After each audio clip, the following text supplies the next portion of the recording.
presentation of Fox Sports. We are Baltimore. We are Arizona.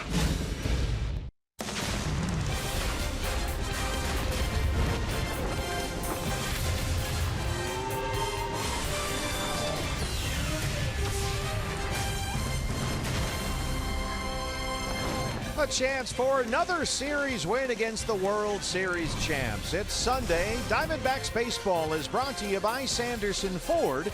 D-backs earlier this month took a set from the Cubs at Wrigley Field, and today a chance to win both series this season. It's D-backs baseball on Fox Sports Arizona.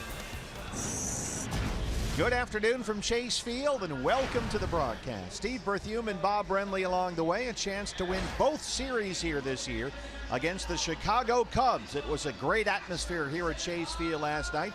David Peralta turned in one of the most exciting plays of the season with that inside the park home run. Bob, it seems like Peralta has been a very good fit for the leadoff spot. Yeah, it seemed like a very simple move at the time to flip-flop A.J. Pollock and David Peralta at the top of the order, but the numbers don't lie. David Peralta has really taken to that leadoff spot. And beyond the numbers, there's a certain attitude and a certain energy you have to have as a leadoff hitter, and David has all those qualities. Peralta back in there, batting leadoff today against Jake Arrieta. It's Zach Godley on the mound for the Diamondbacks. He just beat the Cubs a couple of starts ago in Chicago. He not only beat him, he dominated him, shut him out on 3 hits over 6 innings. One of those hits was a Kyle Schwarber bunt. That followed up an outing when he shut out the Cardinals on 4 hits over 7 innings. Zach really been throwing the ball well lately. All right, let's get a series win against the World Series champs. It's Diamondbacks baseball on Fox Sports Arizona. Diamondbacks baseball on Fox Sports Arizona is brought to you by Gila River Casinos. Earn rewards 10 times faster than ever before with the card by Gila River Casinos. Sign up for the card today. By Chaz Roberts, air conditioning and plumbing. Choose Chaz. By Jack in the Box and the Jumbo Jack, a home run for your mouth. By the Donor Network of Arizona. Sign up, save lives. Visit donornetworkaz.org. And by CenturyLink, connecting you to the power of the digital world.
Arizona is brought to you by your Valley Honda dealers, where you get more standard features for less money.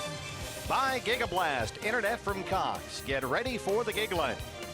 By Oregano's. Step up to the plate for a guaranteed home run at Oregano's, your neighborhood pizza joint, location statewide.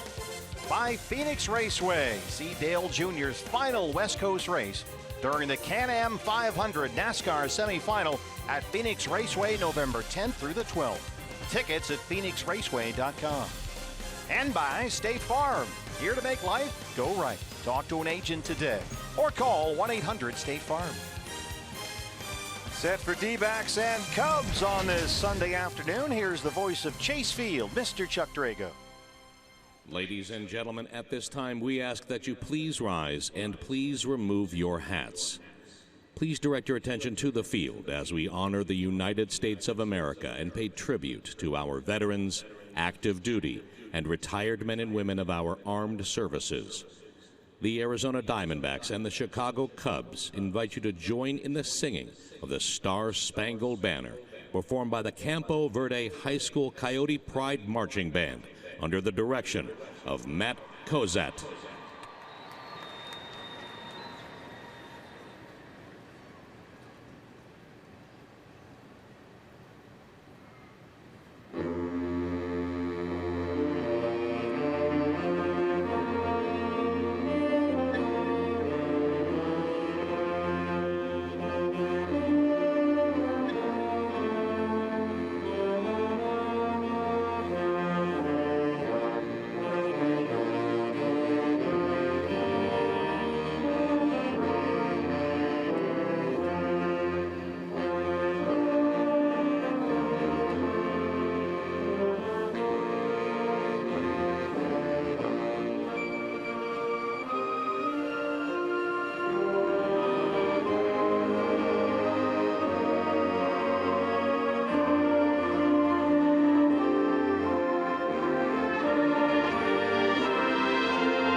Cubs and the Diamondbacks. Steve Berthiaume, Bob Brenly, Pat Paris with you. Oscar Soria and Rodrigo Lopez have the Spanish broadcast on Fox Sports Arizona Plus. Your lineup for Chicago is brought to you by your Valley Chevy dealers. John Jay will lead it off once again out in center field. Tommy La Stella getting a start at second base today. Chris Bryant over at third. Anthony Rizzo at first base. Victor Caratini doing the catching this afternoon. Kyle Schwarber will be out in left field. Jason Hayward in right. Javier Baez at shortstop, and the right-hander Jake Arrieta on the mound. Cubs have lost 7 of their last 10. They are tied with the Cardinals for the lead atop the National League Central Division. And we're underway with the leadoff man John Jay hitting .293 and 2 homers.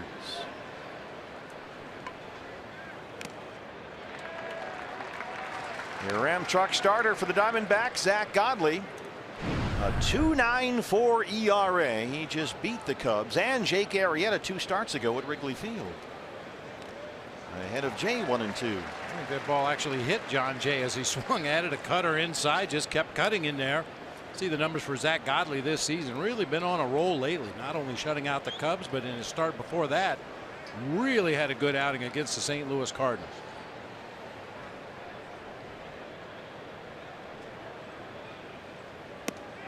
Good start for Zach Godley. There's that curveball, and he's got his first strikeout. Nationwide Vision Centers has our look at the Diamondbacks defense. Gregor Blanco, been a while since we've seen him in the starting lineup. He'll be out in center field today. David Peralta in left, J.D. Martinez in right, Jake Lamb and Ketel Marte on the third base side of the field. Daniel Descalso, Paul Goldschmidt on the right side. Chris Iannetta doing the catching for right-hander Zach Godley. Ben Zobrist not in the lineup for Joe Madden today. Tommy La Stella is the second baseman, hitting .305 and 2 homers.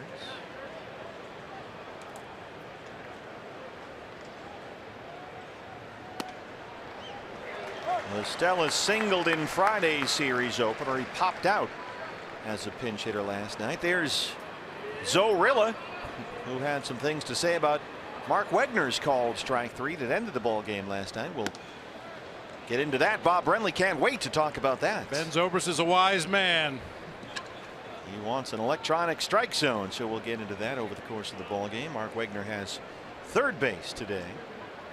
Zobrist and Ian Happ, neither guy in the starting lineup. Called strike 3. Got him on that cut fastball.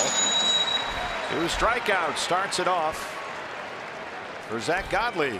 Mike Winters is our plate umpire today. He's the crew chief. He's got the balls and strikes. Marty Foster at first base, Mike McClinsky at second, and Mark Wegner is at third. Been a good series for Chris Bryant.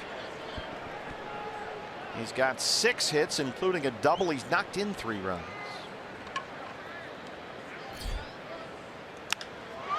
Hits this in the air. J.D. Martinez will have to play it on the hop. It's another hit for Chris Bryant, his 7th in this series. Bob, it's time for your Valley Honda dealers. Key to the game. Pretty simple. We want a repeat of recent history. You may recall when the Diamondbacks went to Wrigley Field to play the Cubs, they got walloped in game 1 of that series, very much like they played a bad game in game 1 of this series, but came back to win the final 2 at Wrigley, hoping to do the same thing here at Chase. Well, you'll have to keep containing Anthony Rizzo. Diamondbacks have done a very good job with Rizzo so far. He's only 1 for 9 in the series. D-backs have the shift on against him. Hitting .260 with 26 home runs.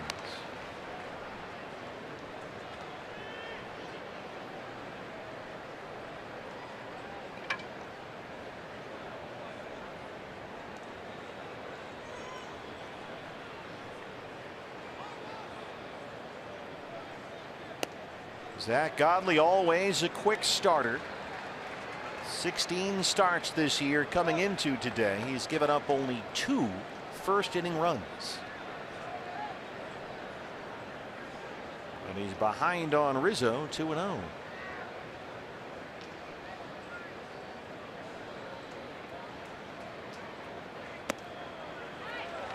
Tried the curveball, and it's 3 balls and no strikes.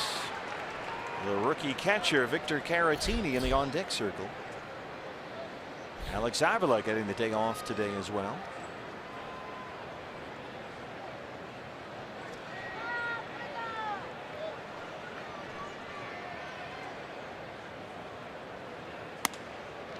Fastball missed. A 4-pitch walk to Rizzo. 2 on and 2 out for the Cubs.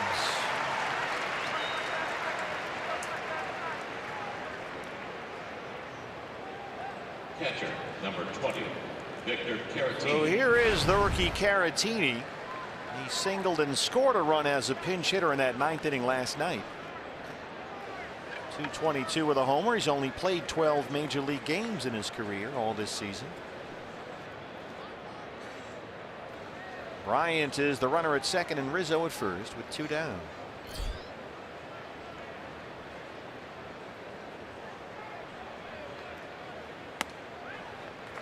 First pitch curveball is strike one. Caratini only a few days shy of his 24th birthday. Up from the minor leagues for the 2nd time this year. He's been having a big season with AAA Iowa this year. 344 down there with 10 home runs.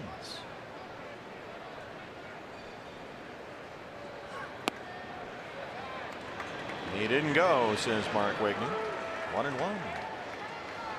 Caratini's just been a very solid player at the minor league level. He came over to the Cubs in a trade for James Russell and Emilio Bonifacio. He's been a solid minor league hitter. Never really hit for much power, but he does walk, get on base. Yeah, he was a 2nd round draft pick by Atlanta 4 years ago out of Miami-Dade College. Close, but Mike Winters didn't like the fastball, and it's 2-1.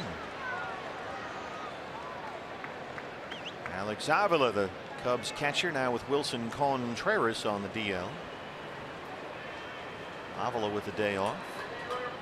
Some Valley fans may remember Caratini from the Arizona Fall League last year. He played for Mesa.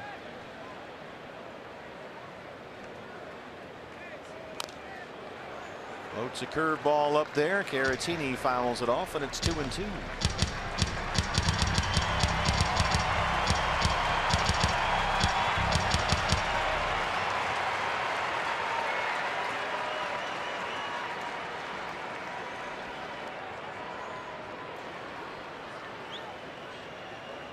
Get the out right here on the 2-2 pitch rather than go full.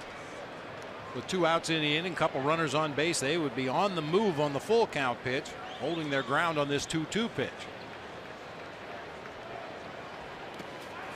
Nice block by Chris Iannetta back there. Zach Godley with 2 strikes really favors that curveball, but he spiked that one, and it's a full count. Held on to it a little bit too long, hit the inside line of that left-handed batter's box. Nice job by Chris Iannetta to block it and then scramble after the ball. Trying to strand 2 with 2 outs. The dangerous Kyle Schwarber would be next. Bryant is at second, Rizzo at first. They'll be off for the pitch. 2 outs, 3-2 to Victor Caratini. Runners on the move, and he got him swinging, but it gets to the backstop, and here comes Bryant. Godley's at home, and he scores. It's 1-0. Chris Bryant came flying around third, no let up whatsoever, and he just did beat the tag at home plate from Zach Godley.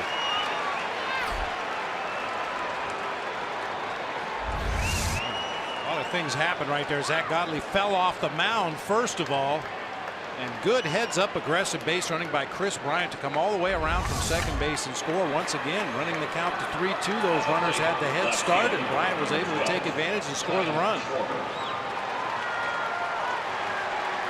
So Godley gets his 3rd strikeout in the inning, but the inning is still going and a run is home.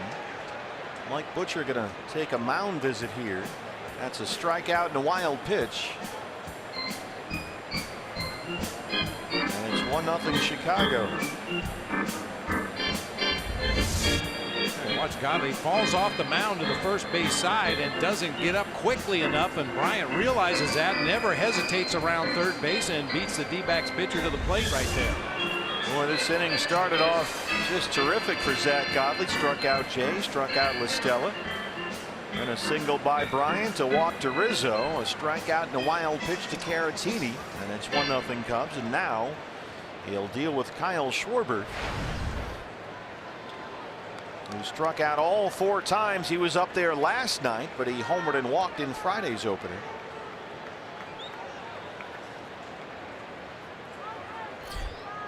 Rizzo's at third, Caratini at first. First pitch curveball. It's 1-0. Schwarber 193. He's got 19 home runs, already a career high.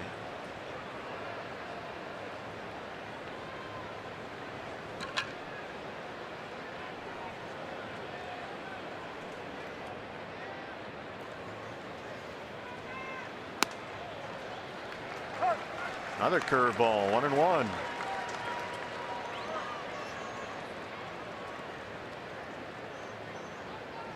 He's going to be fuming out there, but he's got to reel that in a bit and get through this inning.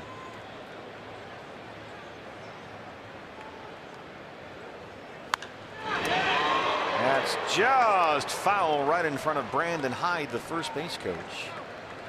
1-2 on Schwarber. One of the few breaking pitches that Schwarber has swung at and actually made contact with in this series. The Diamondbacks have been feeding him a steady diet of breaking balls, and he has really struggled, especially against the left-handed slider. Oh, he looked blindfolded at times last night against Patrick Corbin. Well, once again, Zach Godley a strike away from ending this top of the first. Got him. There's the Godley curveball. He gets 4 strikeouts in the inning, but the Cubs get a run.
An early lead for your Ram truck starting pitcher for the Cubs. It's Jake Arrieta.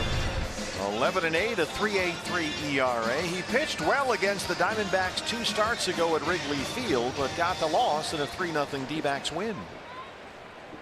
He's got quite the arsenal out there on the mound. He'll throw 3 different fastballs, a cutter, a sinker, a 4-seamer, has a hard slider that he uses a lot in 2 strike counts. He'll mix in the occasional curve, occasional changeup. First pitch fastball for a strike to David Peralta. 305 and 12 homers. Having a big series, as you see right there. 4 hits. Peralta slices this one out to left for Schwarber. Here's your lineup for the Diamondbacks. It's brought to you by your Downey Chevy dealers. David Peralta leads it off with a fly ball to Kyle Schwarber in left field for the first out. Chris Iannetta batting second, making his way to the plate. Jake Lamb will be at third base. Paul Goldschmidt at first base. J.D. Martinez out in right field. Daniel Descalso back in the lineup at second base with Ketel Marte at short. Gregor Blanco in center and Zach Godley on the mound. Chris Iannetta batting second, something Torey Lovello has toyed with a little bit lately. He usually only does it against lefties, however. Iannetta bounces the first pitch to third for Bryant. Quickly 2 outs. Here's the Cubs defense. Nationwide Vision Centers has that. John Jay in center field. Kyle Schwarber in left. Jason Hayward over in right. The left side of the infield will be Chris Bryant and Javier Baez. The right side will be Tommy La Stella and Anthony Rizzo. Victor Caratini doing the catching for right-hander Jake Arrieta. Arrieta with 2 outs on 3 pitches. And here's here's Jake Lamb after a night off last night. 259 and 25 home runs. He was 0 for 3 with a walk in Friday's game.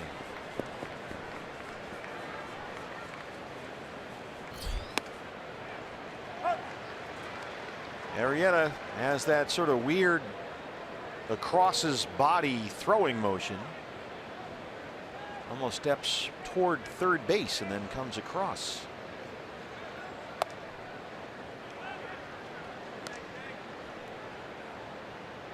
And it was Jake Lamb's 2-run double against Jake Arrieta that broke a scoreless tie in the 6th inning at Wrigley Field when the Diamondbacks were there against Arrieta. That was back on August 2nd.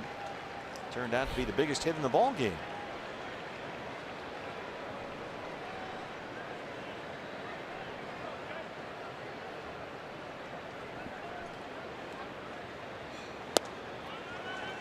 This with a fastball, and it's 3-1. All Goldschmidt on deck.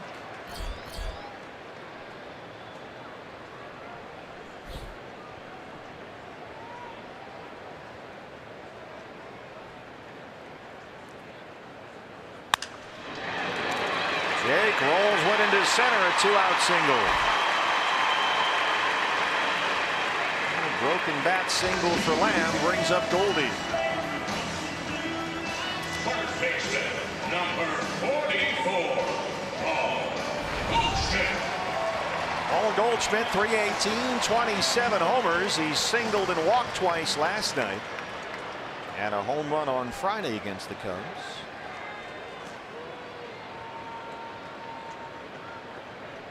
Hit that one off John Lackey, the last pitch Lackey threw in that ball game.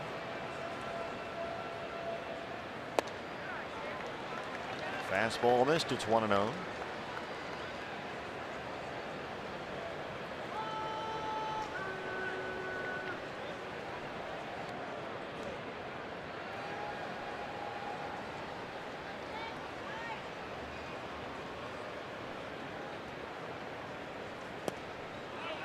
Diamondbacks 65 and 51. Same record as the Rockies at the start of play today, but Colorado has already lost. Marlins beat him in Miami 5-3, and they may have lost Nolan Arenado, who was hit on the hand by a pitch in that game and had to leave the ball game. No word yet on how bad it is. But Arenado took one right in the hand, and that was it. It didn't take very long looking at it. The trainer came out and had a look. Bud Black looked in his eyes. He just turned around and walked off the field. So if we get some news on Nolan Arenado, we'll have that for you. But the Rockies have already lost today at Miami. 2-1 to Goldie.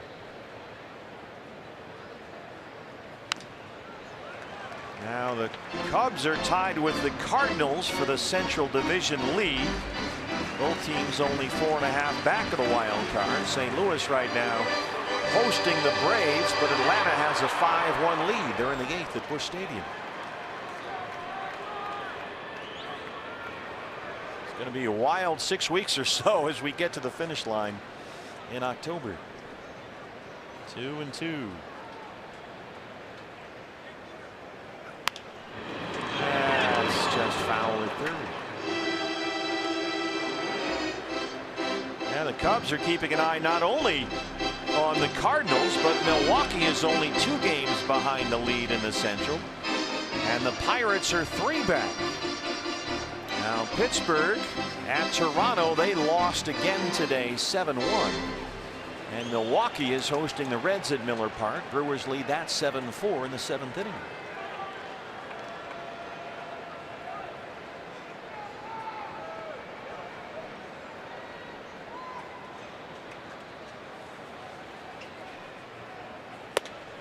Fastball up, but it's full 3-2. J.D. Martinez waiting his turn. Oh, like a caged lion. Doesn't he though?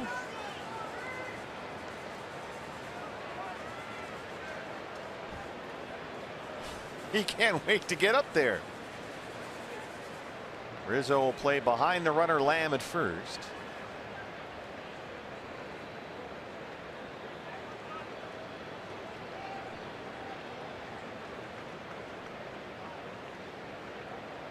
Three and 2 to Goldie. Here goes Jake Lamb. That's ball 4. He missed away with a fastball. Well, here comes the cage lion, J.D. Martinez, who has 9 hits in his last 7 games, 5 of them for extra bases. Had a couple of hits last night, including an RBI double off the wall in right that opened up the scoring against John Lester. He wears out those low fastballs. That one on the outer third of the plate drove it halfway up the wall in right field on a line. JD 290 and 23 homers.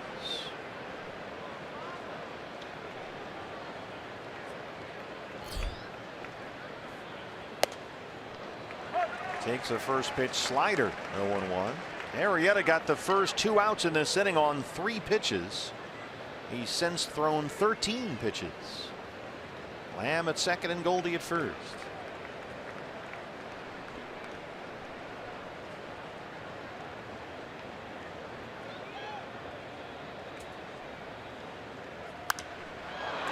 Skies it along the line in right. Hayward, foul ground, and he's got it. Arrieta strands 2. Cubs lead it 1-0.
Fans, Coyotes night at Chase Field coming up Friday, September 8th. You can get the special event ticket package that includes a lower level baseline reserve seat and a D-backs Coyotes baseball for only $25.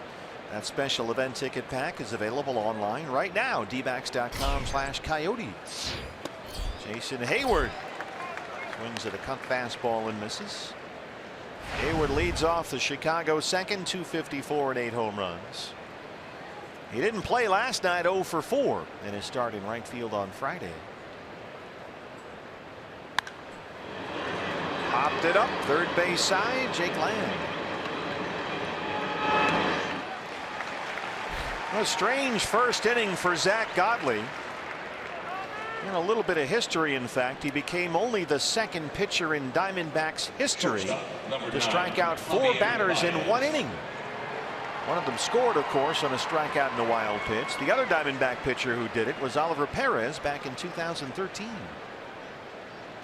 Javier Baez, the shortstop.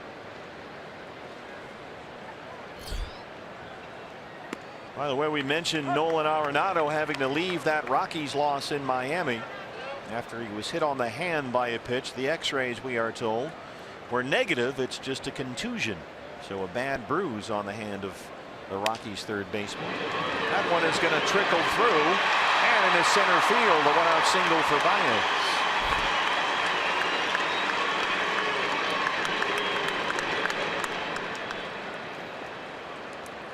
And I'm sure everybody saw by now. Bryce Harper fall over first base last night for the Nationals. Harper also got very good news. They're just calling that somehow a bone bruise. And Dusty Baker would only say about the timeline that Harper will be back before the end of the year. Here's Arrieta. He can hit a little bit. He hit a long home run here at Chase Field last year.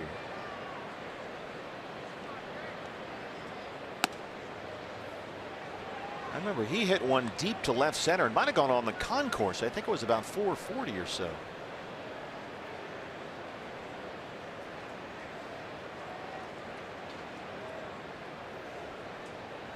Looking down to Gary Jones at third base for a sign, hoping it wasn't a bunt.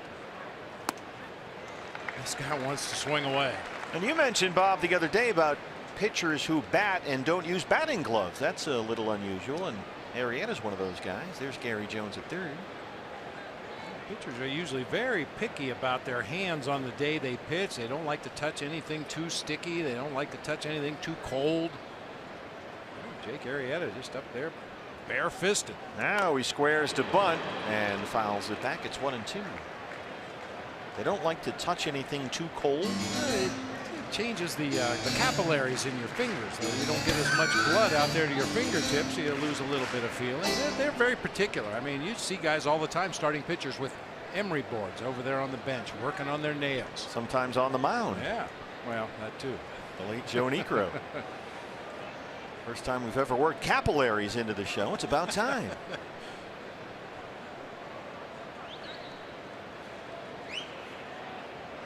Lamb coming in from third. Arrieta gets it down. Jake was back and then sensed that Arrieta was going to square with 2 strikes. He came in and he was right there. Arrieta kind of showed bunt and pulled the bat back and then squares around the bunt very late that time. Baez able to move first to second. And Jake Lamb as well as Chris Iannetta backing up to cover third base there in case Baez tried to get a little too aggressive. Yeah, heads up play by Chris back there. He sprinted all the way up the line and was standing in his catcher's gear at third base. John Jay struck out to lead off the ball game.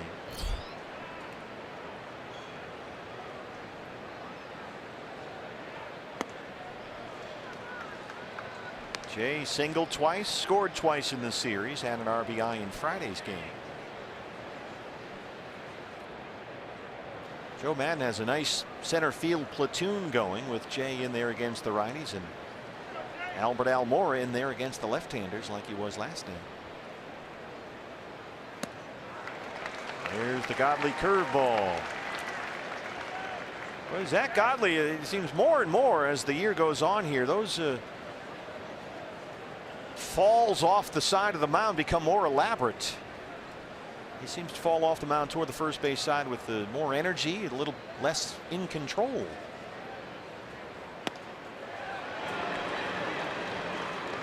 That's a strike and it's 1-2. That may have factored in on the play that scored Bryant all the way from second base in a wild pitch. I don't think there's any question it factored into it. He fell down out there on the mound and then didn't recover quickly enough to get in there and cover home plate on that wild pitch. Every once in a while, Zach will just tumble off the side of the mound there.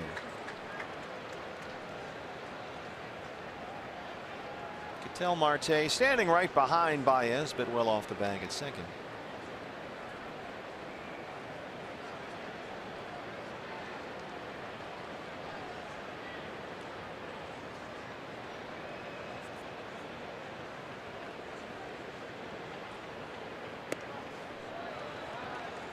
As almost always, there's another 2-strike curveball from Godley.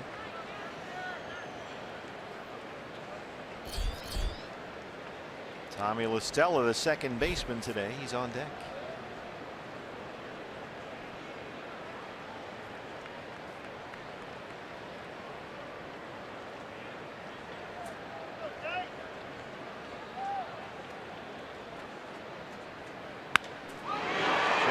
This out to left for Peralta, and he can't get there. It gets to the wall. Baez is home. It's an RBI double for John Jay, and it's 2-0 Chicago.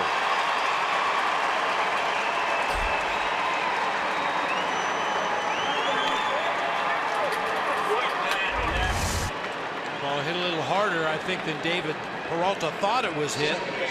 Jay got some backspin on that ball. Normally a left-hander hitting a ball to the opposite field, it will get out there and start to fade away and die from the left fielder, but that one just kept accelerating over the glove of Peralta all the way to the wall.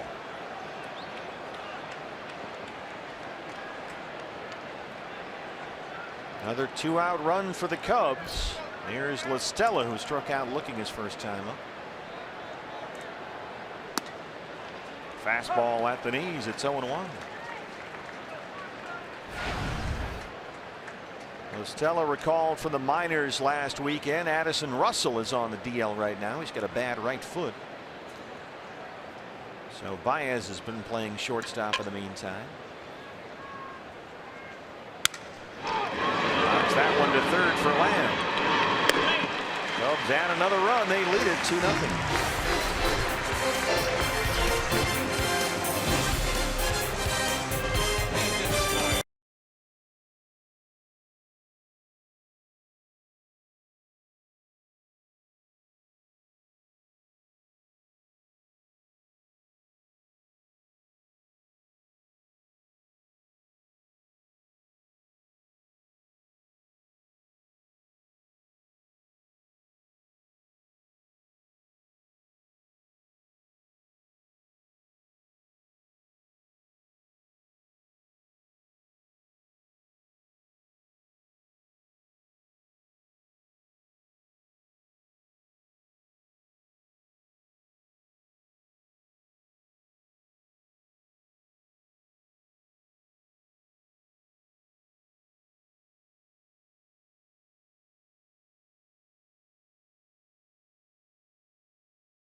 As the bottom of the second gets underway, I talked to Torey Lovello this morning about last night's game, and he was talking about, the process that he wants his team to go through. And there's no secret the team has been struggling a little bit here in the month of August. And the process is one of those things where he wants his team to go out there when they get to the ballpark, go to batting practice, through those bullpen sessions, get out on the field, and you hope the results are there. And he said this is a results-oriented business.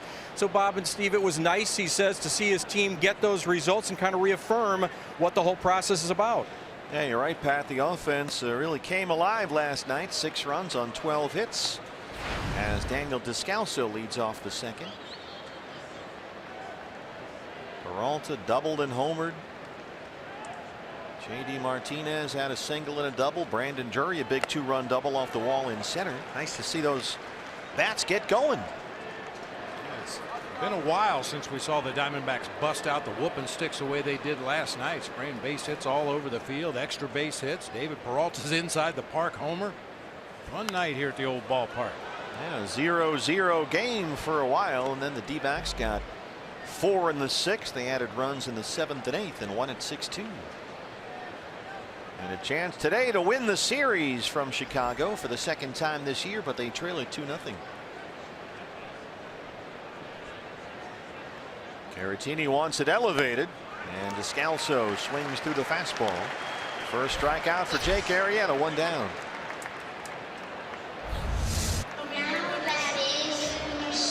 You mentioned that crossfire delivery from Arrieta. He pitches off the third base side of the rubber and then steps even farther to the third base side and throws back across his body. I think that deception is a big part of the success that Jake Arrieta has had out there on the mound.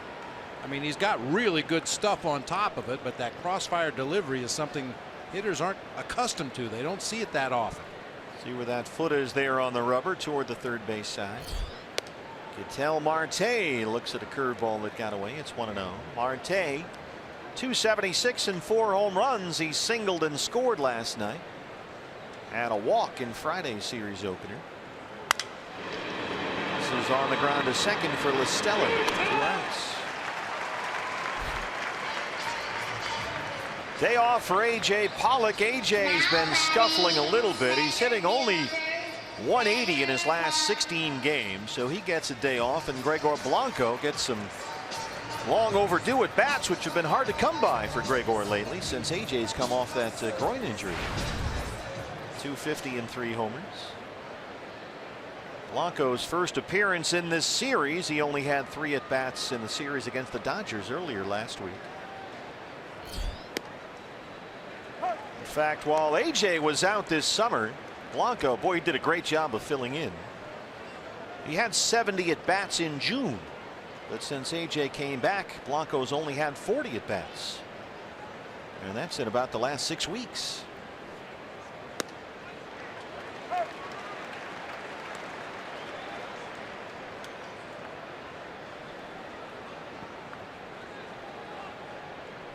The rookie Victor Caratini behind the plate for the Cubs today. Arrieta gets the strikeout on a hard changeup. His second strikeout of the ball game. He's retired 4 in a row and leads it 2-0.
Chase Field. There's the 50-50 charity raffle, and fans, you can now participate in our 50-50 raffle from home along with all of us at Chase Field. Purchase your tickets online for every D-backs home game for your chance to win half the pot and help kids in our community. You can get your tickets at dbacks.com/50-50 raffle, and then stay tuned for the Diamondbacks live post-game show and see if you won. We had our first online winner last night. And once again, 80 for 20 today. Big crowd here at Chase Field. Yeah, I'm in. I got my 80 numbers. Yeah, you get 80 numbers for $20 online right now. Join in the fun. Pot so far is just over $29,000. Last night we got up to what, about almost 53, 54,000, I think. Chris Bryant singled and scored on a strikeout and a wild pitch in the first inning. Godley has walked 1. He's got 4 strikeouts. He struck out 4 batters in the first. Bryant lifts this to Martinez, and JD won't get there. Chris Bryant digging for second. It's another base hit for Bryant. He is 2 for 2. He's now got 8 hits in the series. Batting well over 500 on this Cubs road trip. They went to San Francisco before coming here to Arizona. Chris Bryant, it's tough to get out right now. And every time he makes contact, he finds grass somewhere. He's hitting about .350 in his last 20 games. He's been on base this entire series. Rizzo walked his first time up today.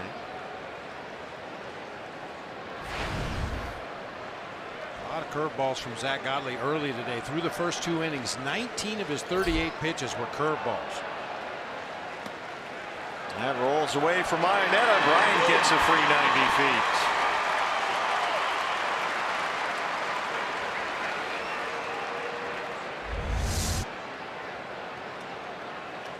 Just jerks a two-seam fastball over there on the inside corner. Iannetta thought he had it in the webbing of the glove, and when he went to pick it up, it just rolled out over onto that first base side, allowing Bryant to move to third base.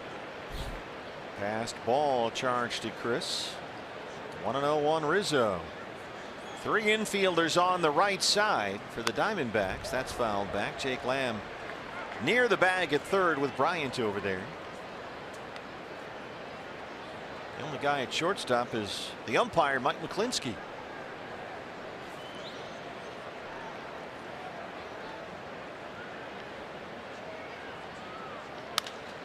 Right back to the mound. Godley looks Bryant back to the bag and gets his first out in the third.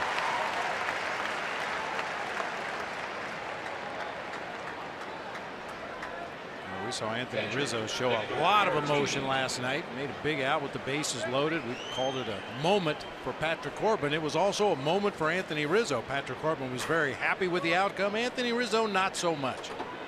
Rizzo is only 1 for 10 in the series so far.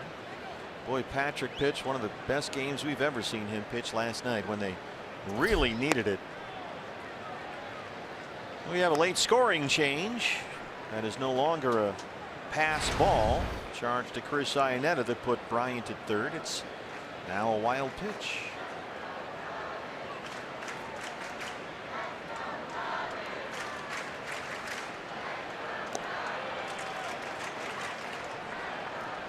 Victor Caratini, the rookie, a switch hitter.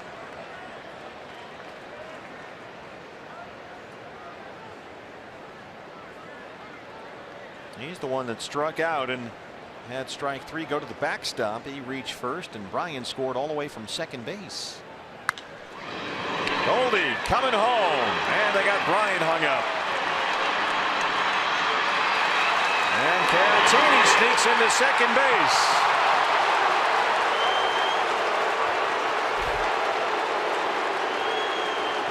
To make sure you got Chris Bryant over there. Caratini hustled into second and just did beat the throw.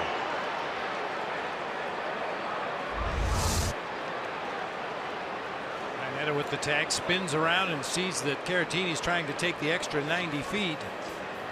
He just does get in underneath the tag out there at second base. I was watching Ketel Marte on that play.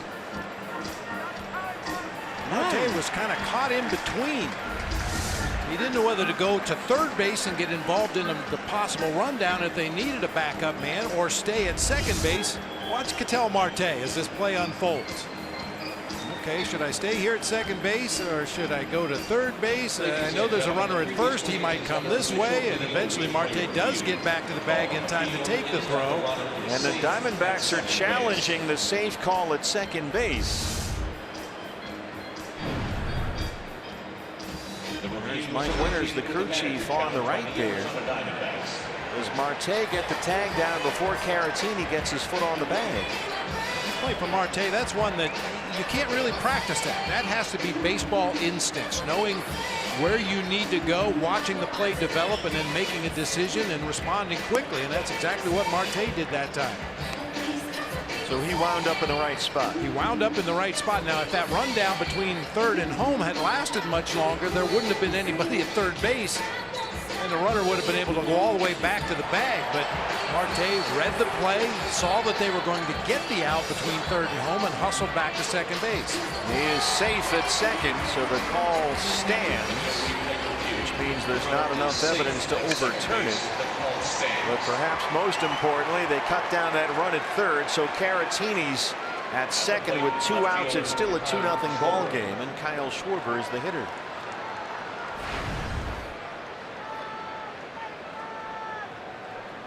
Schwarber struck out to end the first. One of 4 strikeouts in the first inning for Zach Godley. Shift is on for the Diamondbacks.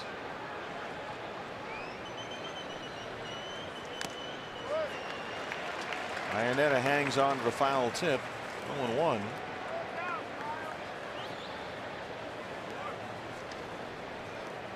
Schwarber has struck out in his last 5 at bats.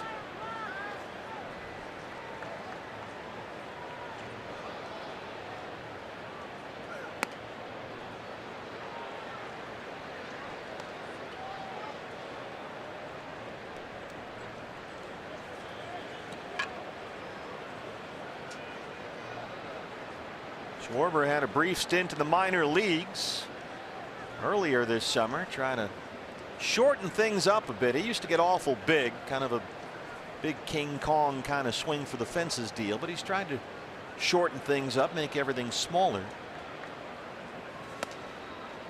And it seems to have helped since he's come back from the minors. He was only down there about 2 weeks, but he's played 28 games since he's been back. He's hit .250 with 7 homers.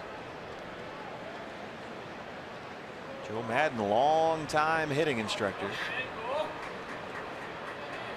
He was one of those guys that was a roving instructor for a while, went all over the minors.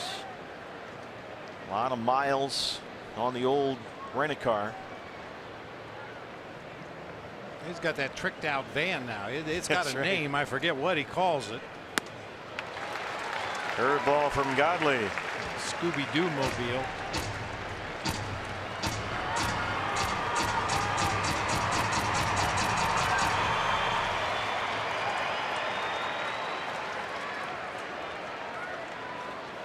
Trying to strand Caratini at second. 2 outs, 2-2 on Schwarber.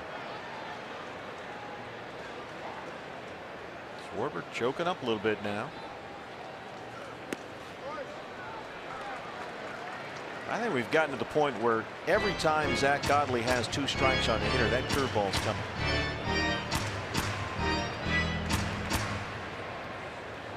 With all the analytics in the game nowadays, it's no secret for opposing hitters that that's what he's going to go to in 2 strike counts. It's just a matter of execution. If you still throw a good curveball, even if the opposing hitter's looking for it, he's not going to do damage.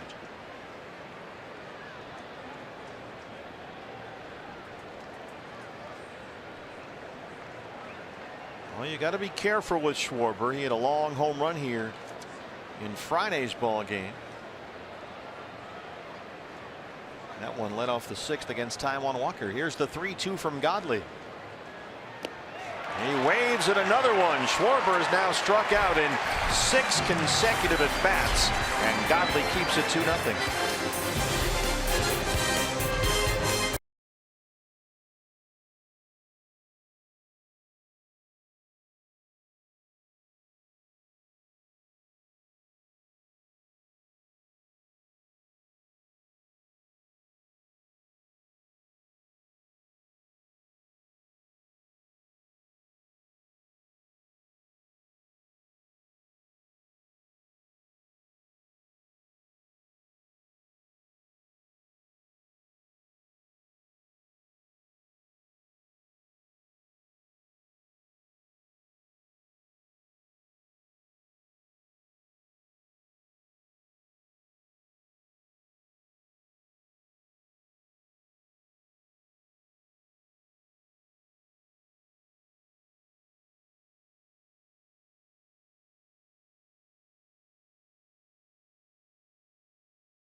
TV every night, every device. You can watch every out-of-market regular season game live, and you'll get a free subscription to AT Premium, the #1 app for live baseball. Blackout and other restrictions apply, so visit MLB.tv for all the details. Zach Godley did a good job of erasing that leadoff double by Chris Bryant in the top half of this inning. Leads off the bottom of the third against Jake Arrieta.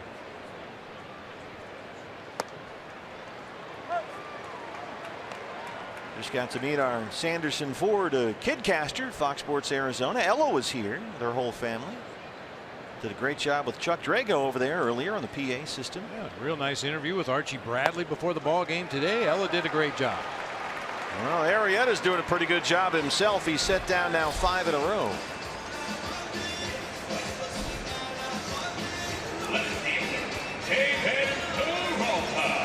So we spin around to the top of the order. David Peralta flied out his first time up.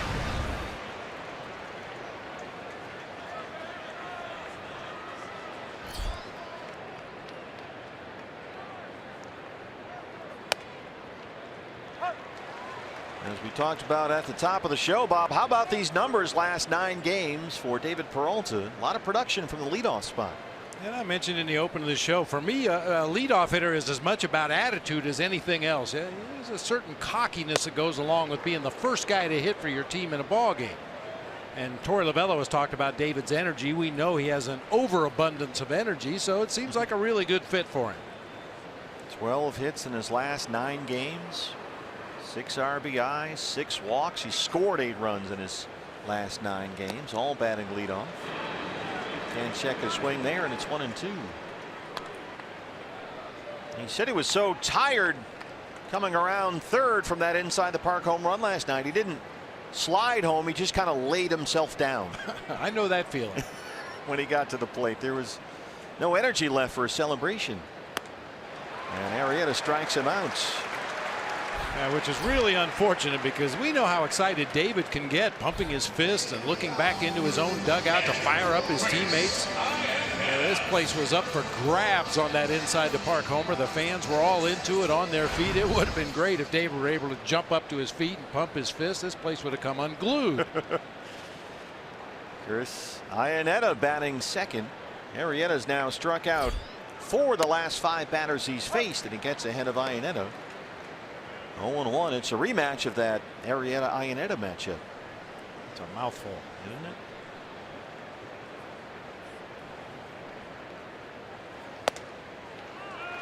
Slider dropped it in. 0-2. This is an experiment that Torey's used from time to time, batting Chris in that second spot in the lineup as a #2 hitter this season. He's 5 for 15 with 4 doubles, a homer, and 7 driven in.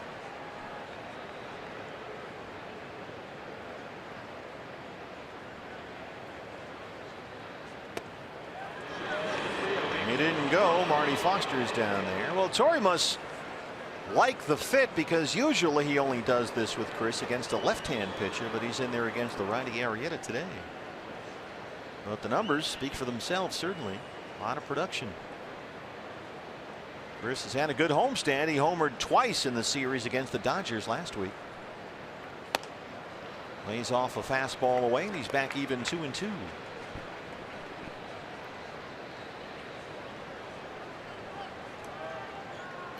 Jake Lamb on deck. Jake has the D-backs only hit so far. Tried to slide that slider in there, but missed, and it's full.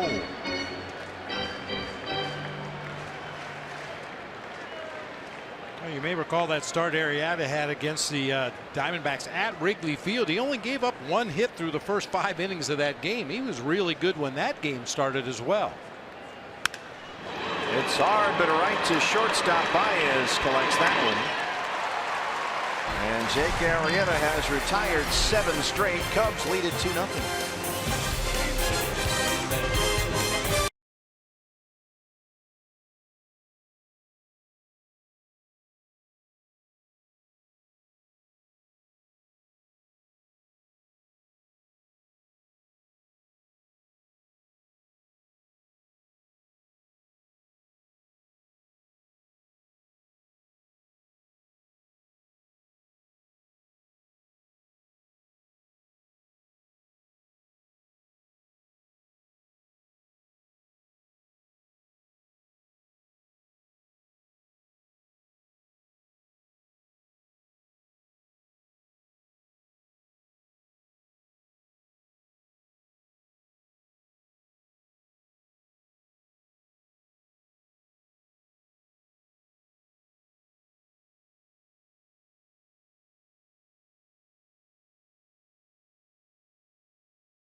shop here at Chase Field. I tell you what, you see those red T-shirts back there with the Archie Bradley face on them? Those things are moving like hotcakes.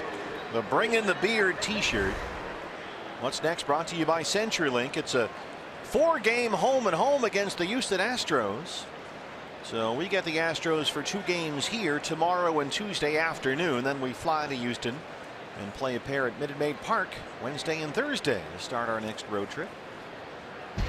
Zach Greinke on the mound here tomorrow against Colin McHugh. Jason Hayward leads off the 4th against Zach Godley. Yeah, those Archie Bradley T-shirts, man. They're that really soft T-shirt. I mean, you don't want to take it off.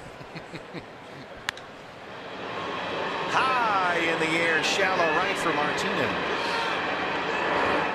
Yeah, the wife is wearing that T-shirt all over the house. Everywhere I go, I see Archie's face in the house. That's scary, isn't it, though? But everybody loves those Bring in the Beer T-shirts. See them all over town, not just here at Chase Field. Becoming a thing. It's a thing. I'll tell you another thing is the Zach Godley curveball with 2 strikes. You very accurately pointed out that's his go-to pitch with 2 strikes. He's had 11 pitches with a 2-strike count on a Cubs hitter. 10 of them have been curveballs.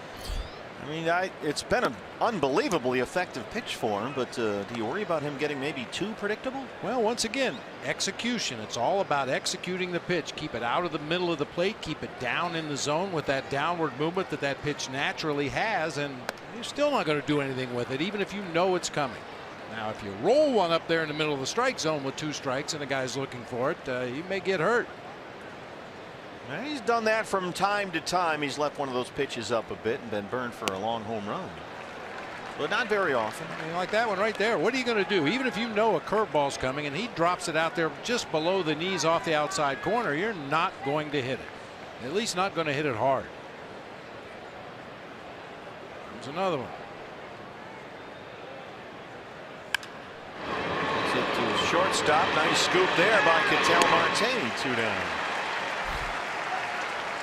Well, Zach in his previous start last Tuesday against the Dodgers here pitched well. 3 runs, 8 hits, 6 2/3, but he did make a couple of mistakes to Justin Turner for home runs. Yeah, he got a little stubborn with the curveball to Justin Turner. 3 at bats, starting with a curveball all 3 at bats. The first one he chased it down out of the zone, then fouled one off, and then the 3rd time he hit it out of the ballpark. Jake Arrieta, the pitcher, up there with 2 outs. Godley at 60 pitches, 36 strikes.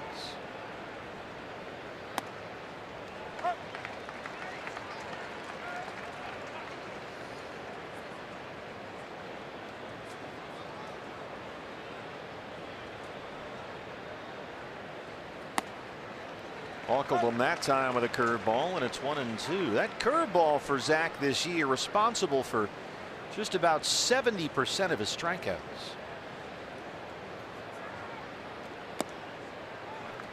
Trying a fastball that time and missed. And it's become one of the best curveballs in the league in terms of getting guys to chase pitches that are outside the strike zone. It may start out as a strike. It doesn't end up that way. Yes, he went, Marty Foster. 6 strikeouts for Godley, who set down 4 in a row.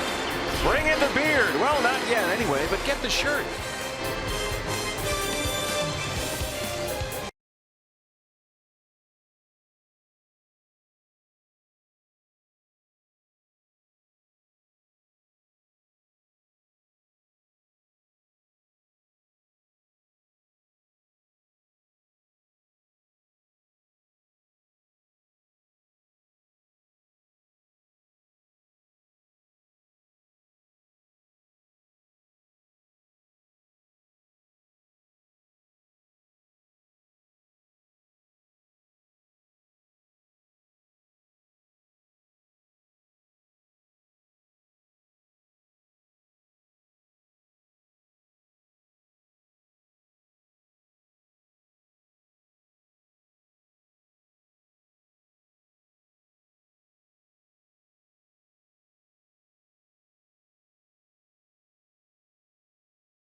The wild card race in the National League. Nolan Arenado somehow only a hand bruise.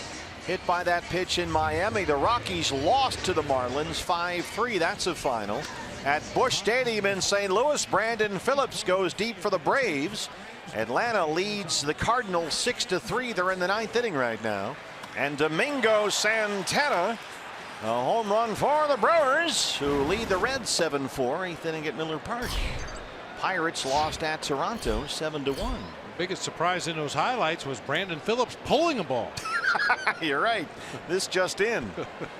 Jake Lamb has the D-backs only hit so far, a single against Jake Arrieta, who has retired the last 7 Diamondbacks he's faced. So the Cubs and Cardinals tied for the Central Division lead at the start of play today. St. Louis losing, Cubs are winning here 2-0. Diamondbacks and Rockies tied for the wild card lead in the National League, and Colorado's already lost.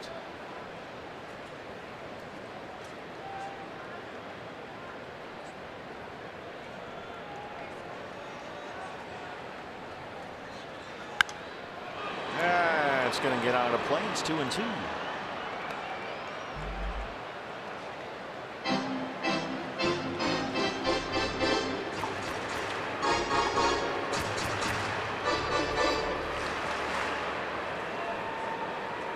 Jake's been a little quiet up there lately.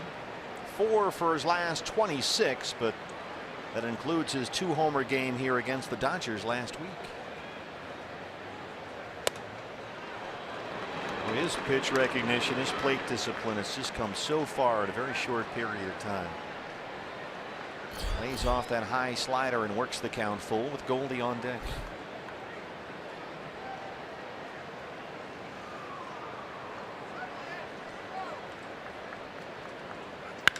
And Lamb drives it to left center.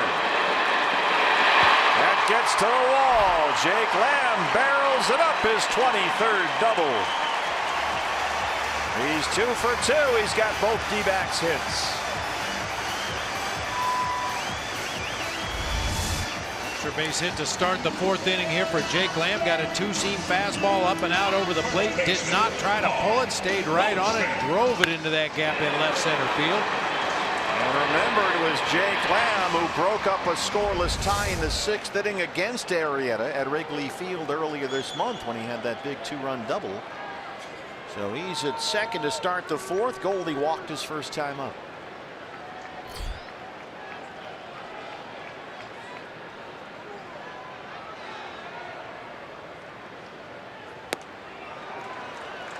Chased a slider on the first pitch. It's 0-1.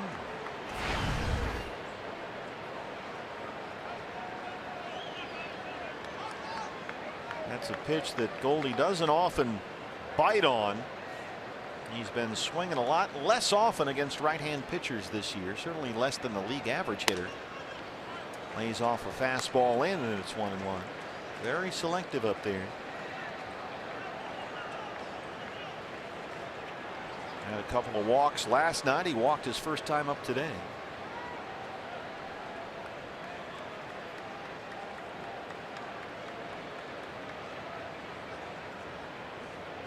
I think the more patient Goldie stays, Bob, the more dangerous it makes J.D. Martinez behind him. We know Goldie will take more than his share of walks. And a lot of teams are going to choose not to pitch to Goldie because what he's done to him in the past, specifically the Cubs. And that should create some opportunities for J.D. Martinez. It did last night. Joe Maddon walked Goldie intentionally in that 6th inning, and Martinez followed with an RBI double. And Joe Maddon was asked about that after the game last night. They said, hey, your strategy backfired. He gave Goldschmidt the free pass. He pitched to Martinez, and Maddon said, I will do that every time, all the time. Lesser of 2 evils. I mean, sometimes it's an old cliche, but you got to pick your poison. You got to pitch to one of them. And as we said, with what Goldie has done against the Cubs this year, he's proven that he's the guy that they do not want to face if they don't have to. 1-2. Reaches out and pokes that fastball.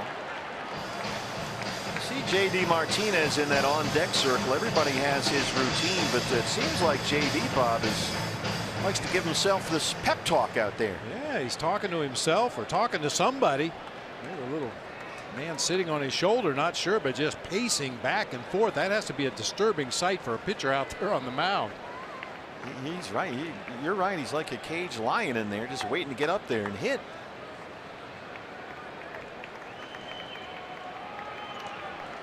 Caratini wants to talk it over with Arrieta.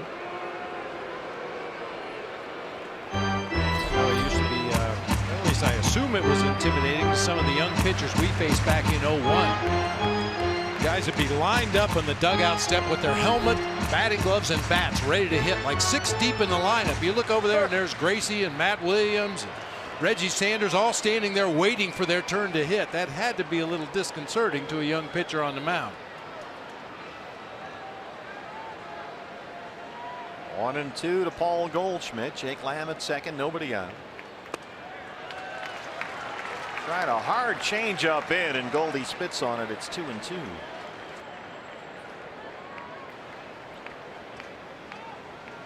Well, he's seen everything in this at bat so far. Started him off with a slider away, came fastball in, got the change up that time.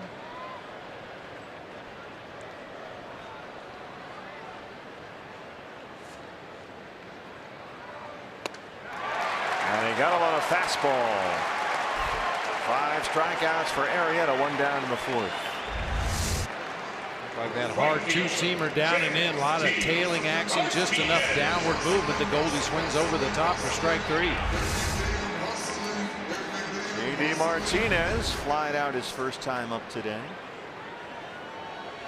Couple of hits last night, including that big RBI double off the wall in right field.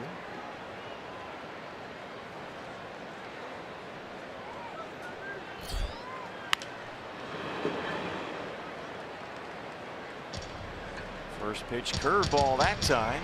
Martinez continues to be very aggressive early in counts.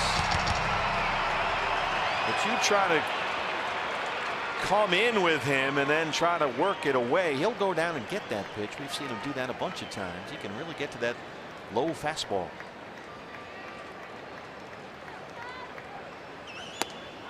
Pre-game live today, you heard Todd and Gracie talking to Jared Porter about J.D. Martinez and how he can drive that ball to the opposite field when it's down and out over the plate. But the balls that he really turns onto left field are off-speed pitches in the strike zone. And he missed one the first swing of the at-bat. He got a curveball in the inside part of the plate, unfortunately pulled it foul over into the D-backs dugout. But that's a ball that he'll hit 500 feet to left field, a hanging off-speed pitch. Lays off a borderline pitch away, and he's ahead 2-1. J.D. has played 20 games now with the Diamondbacks. He's got 7 home runs and 18 runs batted in.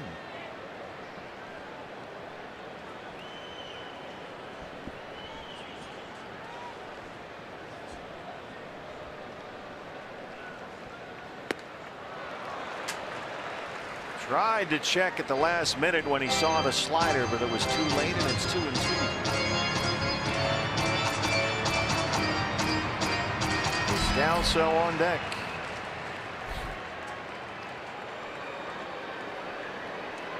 Another big crowd here today. We had more than 42,000 in here last night. That was a lot of fun. A great atmosphere here at Chase Field. All right, back to the mound. They look Lamb back to the bag. 2 outs.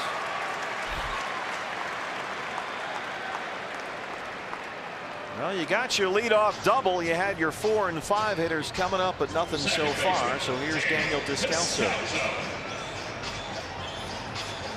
He struck out to lead off the 2nd inning his first time up today.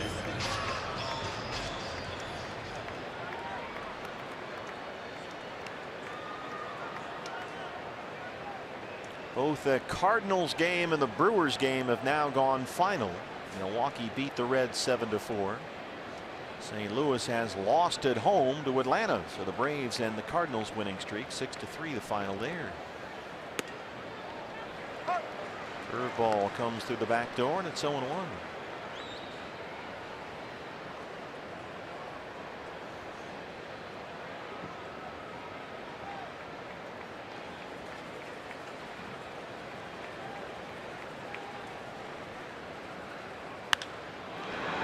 Side to center, John Jay drifting in. And Arrieta strands that leadoff double. It stays 2-0 Chicago.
Trail the Cubs 2-0, set for the start of the 5th inning.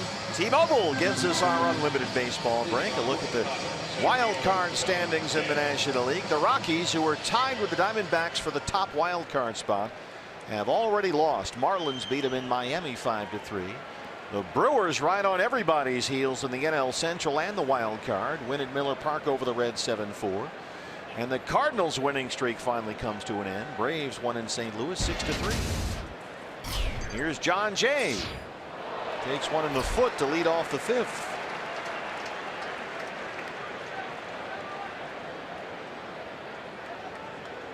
Second baseman, Tommy Estella.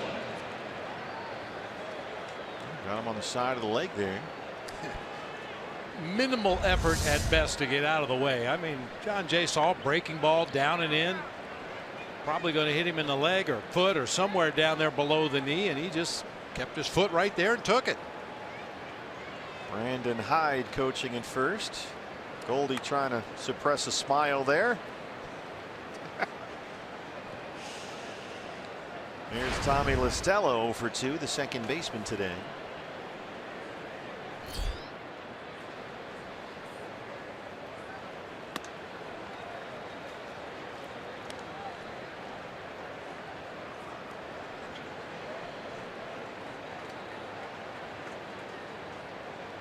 No Ben Zobrist in this game today, at least not yet.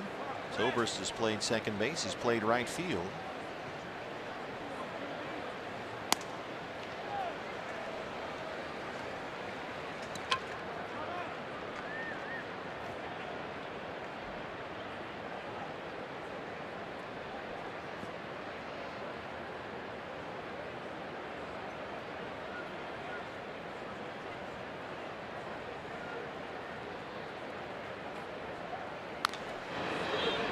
Fouled off. Mentioned Zobrist got the day off. He had some things to say I thought you might find interesting after the game last night. All very accurate. Right in your wheelhouse.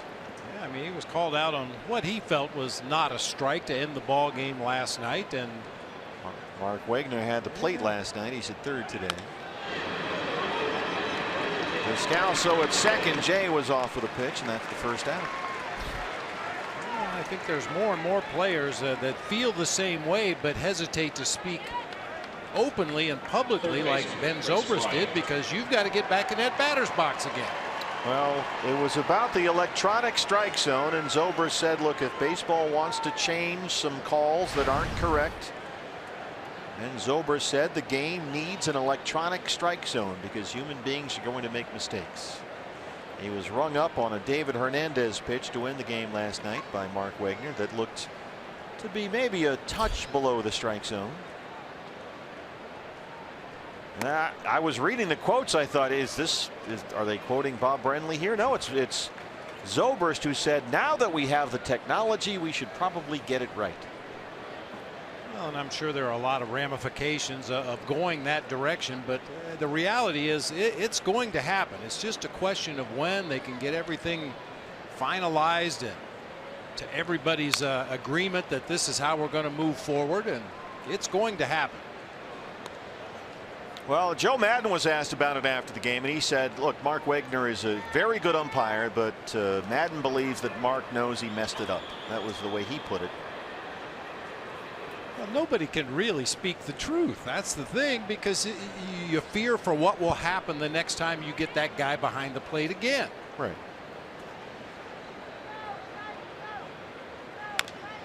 Chris Bryant, well, you know, Maddon was asked, because he came out after the game ended last night and was discussing the call with Mark Wegner, and everybody said, well, what did he tell you? And Maddon said, he just told me I had it as a strike. Are you sure? I had it as a strike. And Joe said, look, all the good stuff that happened for us in the 9th inning last night goes away on that call. And the game's over. There's no point in arguing it. They're not going to change it. Not that they would anyway.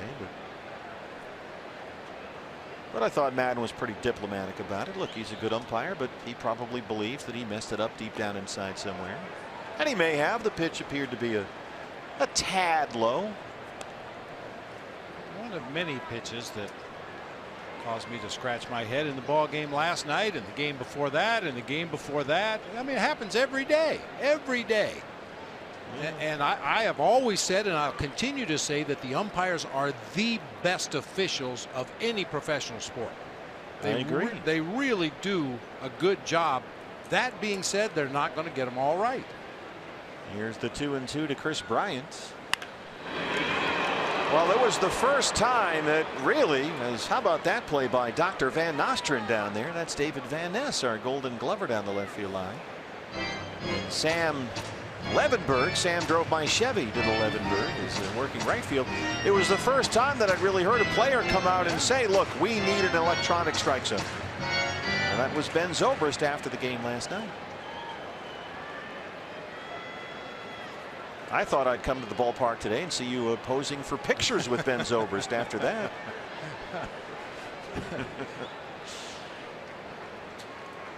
Mike Winters, the crew chief, back there today. I think it's too much to ask. I mean, you know, the human element. These guys are human. You know, they're doing the best they can. They're making mistakes. I mean, you look at the pitchers we see on the mound every night. You got guys that throw 3 different fastballs that move 3 different directions. They've got a curve. They've got a slider. They've got a split finger. It's too much to ask these guys to get them all right, and we have the technology to do that. Well, that pitch was just inside for Mike Winters, so it's full on Bryant 3-2. But then again, maybe I'm being naive. Maybe the technology isn't to the place where they could use it full time and rely on it. I don't know. Well, it becomes a major issue for baseball. You know, replays on the bases are one thing, but electronic balls and strikes are a whole nother ball game, and that obviously would have to be collectively bargained, and there are unions involved and a whole thing, so you can't just do it. Right. But it was interesting to see the opinion swell a little bit closer toward that, at least from one player. One more time on 3-2. He lost him. A couple of close fastballs there in that at bat, but he couldn't get the call. So Bryant's aboard again. Anthony Rizzo. And the hitter is Anthony Rizzo. Just the second walk issued by Zach Godley. John Jay, the runner at second. Chris Bryant at first. 1 out. Rizzo has walked and grounded out. D-backs will put the shift on for the left-hand batter.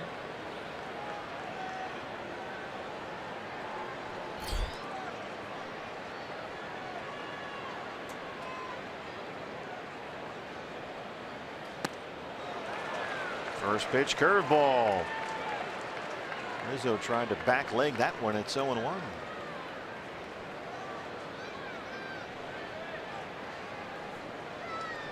Rizzo only 1 for 10 in the series so far.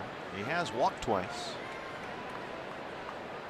He's got Jay at second and Bryant at first.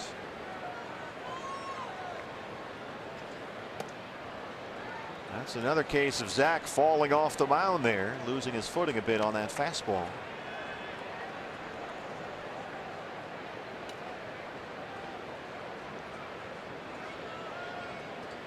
Cubs have out-hit the Diamondbacks 4-2. They lead it 2-0.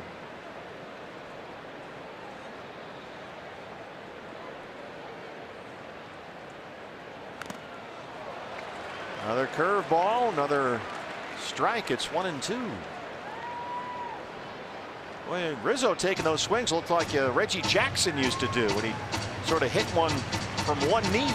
Drop down on that back knee, get some uppercut, lift in that swing. Now Rizzo with 2 strikes will choke way up on the bat. Look at the difference now with Rizzo and the bat handle choking way up.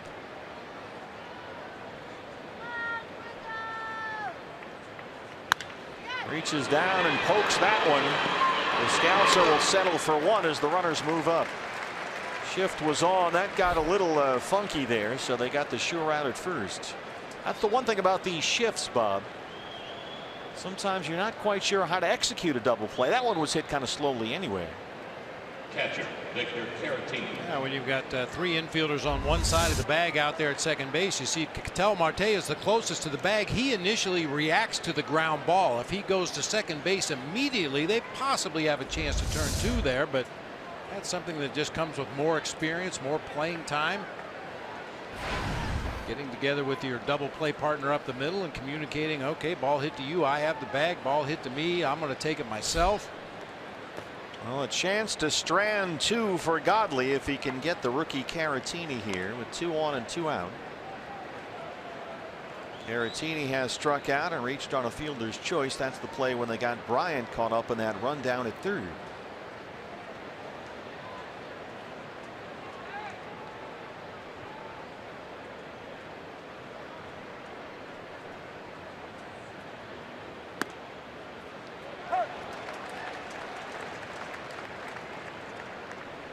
Cubs think they're going to be without Wilson Contreras, their cleanup hitting catcher, for at least a month or so after he injured his right hamstring last week in San Francisco. So Avila, who they got from the Tigers, is the starter, and Caratini is back up for the minor leagues to be the backup.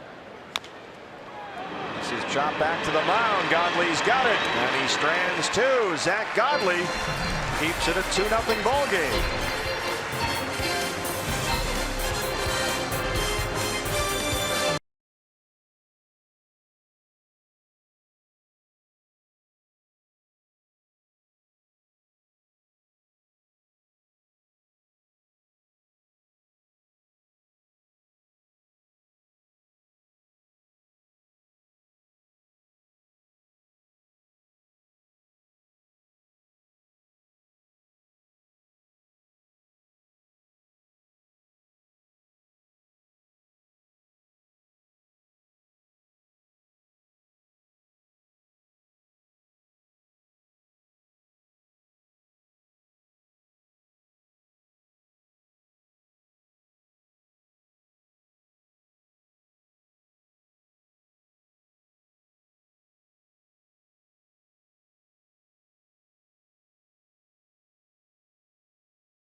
2-0 Cubs at this point. Time to take a look at this day in baseball history, brought to you by Geico. Very, very sad day for Cubby fans. Back in 1969, the Mets fell 10 games behind the Cubs in the National League East race.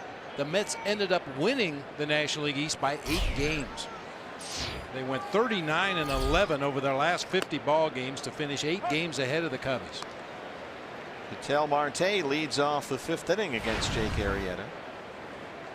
Diamondbacks with only 2 hits, both by Jake Lamb, a single and a double.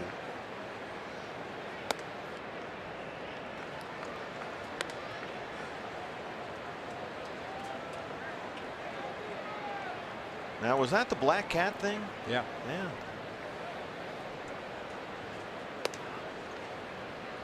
Well, all that's gone away now, right?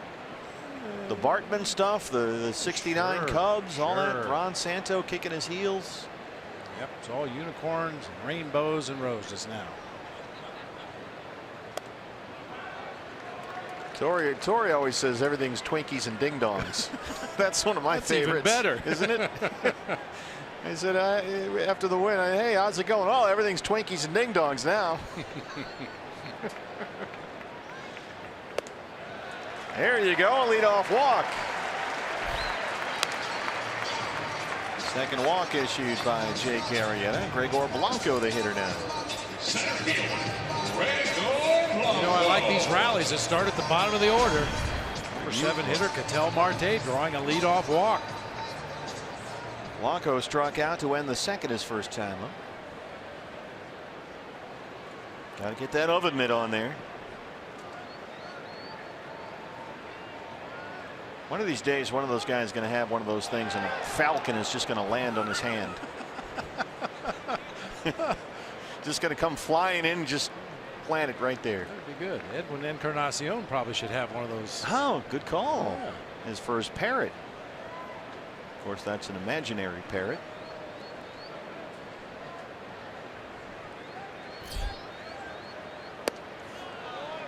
Laid off the curveball, 1-0.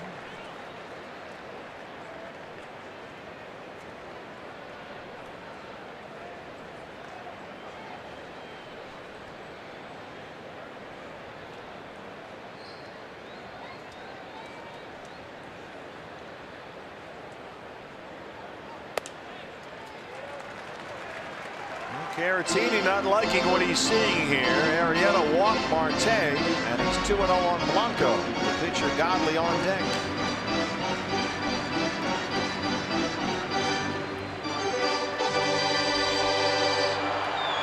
Jake Arrieta's been outstanding in the second half of the year. He's 3-1 in 5 starts since the All-Star break.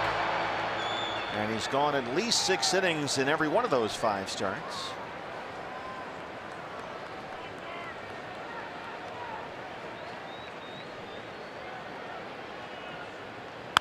Blanco shoots it the other way and just misses. That would have worked out nicely.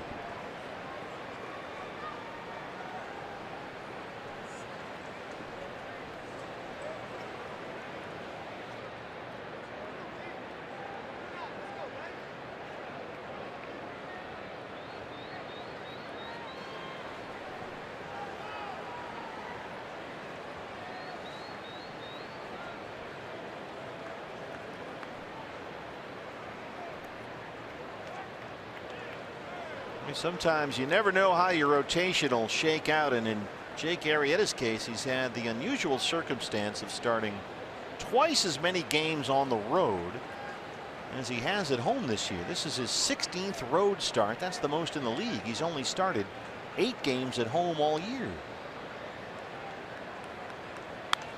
And he's had a little bit of trouble on the road anyway. It's made a difference for him. He's 8-6 with a 4.02 ERA. Look at that. He's pitched away from Chicago twice as often as he's pitched at home. Just the luck of the draw, the way the rotation falls. You know, Arrieta has suffered less than the other pitchers in the Cubs starting rotation. I mean, John Lackey's ERA is a full 1.5 higher this year than it was last year. Same thing for John Lester and Kyle Hendricks. Jake Arrieta, however, about 3/4 of a run higher than he was last year. So he's probably done better than the rest of the guys in the rotation as far as allowing earned runs to score.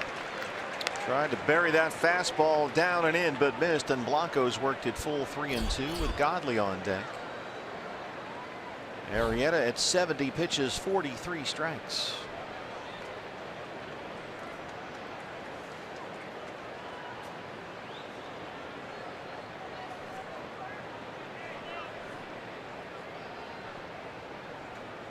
Marte holds it first, and Blanco fouls off another one.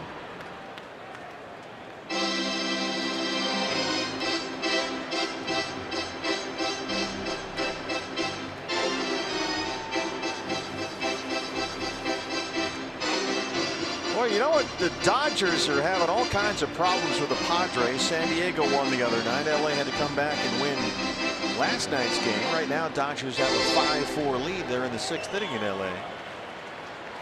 Into Maeda on the mound for the Dodgers. Rockies have already lost in Miami. Marlins beat them 5-3. 3-2 to Blanco. Marte holds it first again, and Blanco takes ball 4. Well, Arrieta had been cruising along here, but he walks the 7 and 8 hitters to open up the 5th. And here's the pitcher, Godley. First Bosio, the pitching coach.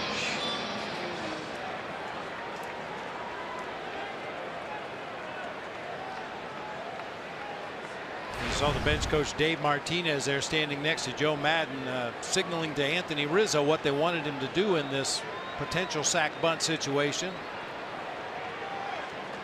Rizzo halfway in from first. Godley gets the bunt down. Arrieta's only got 1 play. Now it's 2nd and 3rd with 1 out for the top of the order. Look at this defense. How are you supposed to get a sac bunt down and advance the runners? Arrieta may have had a play at either one of the lead bases, but instead goes to first to get Zach Godley. 2 runners into scoring position now for the top of the order. Well, a single can tie the ball game. Peralta 0 for 2 so far. He's got Ketel Marte at 3rd and Gregor Blanco at 2nd. David already has 4 hits in this series, including a pair of homers. He launched one out deep to right Friday night, had the inside the park home run here last night. Marte at 3rd, Blanco at 2nd. David with 12 hits in his last 9 games. A single here can tie it up.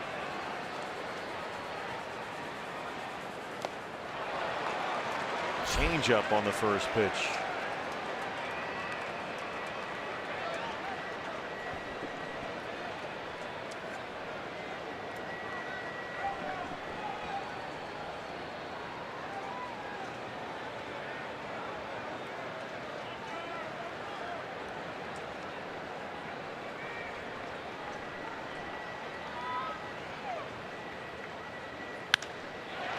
Lifted in the air, deep left for Schwarber.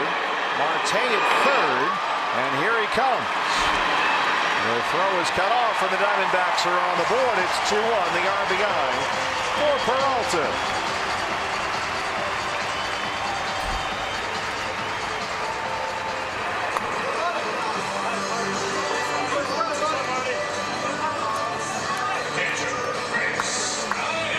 Will get the RBI, but a tip of the cap to Zach Godley for getting that sacrifice bunt down when the Cubs were right in his grill defensively. Still managed to get the bunt down, move those runners up.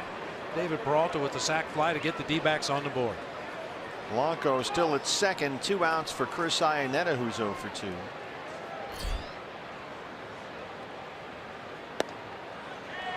First pitch slider. We've seen Arrieta throw everything to start some of these at bats. Curveballs, changeups, sliders, fastballs. Trying to steal some early strikes.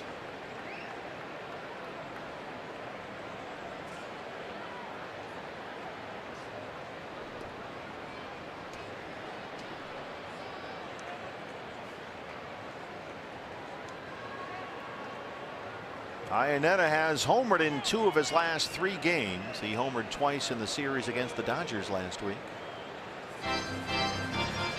Blanco needs some time at 2nd to get himself cleaned up.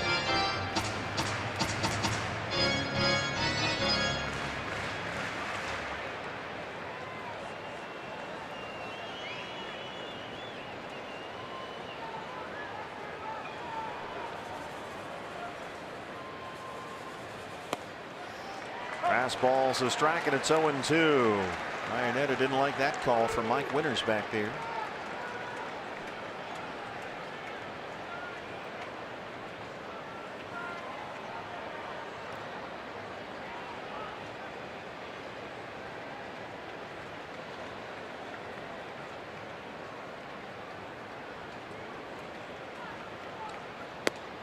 How do you not press Bob in these situations? I mean, he can see Blanco out there at second, knows he's the tying run. All he needs to do is get a knock here, and it's 2-2. You just try to focus on each pitch. Try to use your knowledge of the game and your experience against Jake Arrieta to possibly predict what he's going to throw next.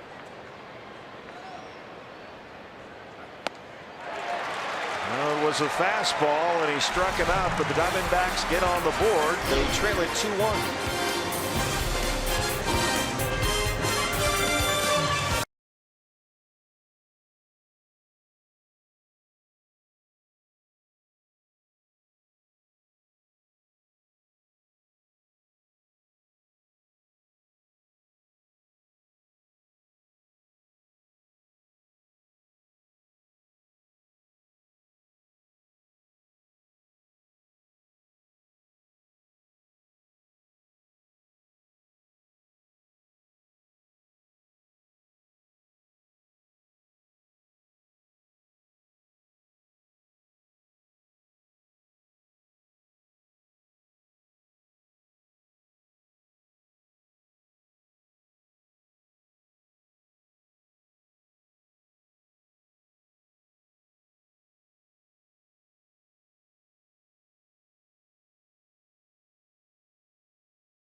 $42,000 with us at Chase Field for the series finale, Cubs and Diamondbacks. Fans, enjoy afternoon baseball coming up on Tuesday. Matinee price tickets. Diamondbacks and Astros at 12:40 start. Get your matinee tickets for the D-backs and Houston matchup right now. dbacks.com/matinee. 12:40 start here on Tuesday. Anthony Bonda against Houston right-hander Brad Peacock, who's 10-1 this year.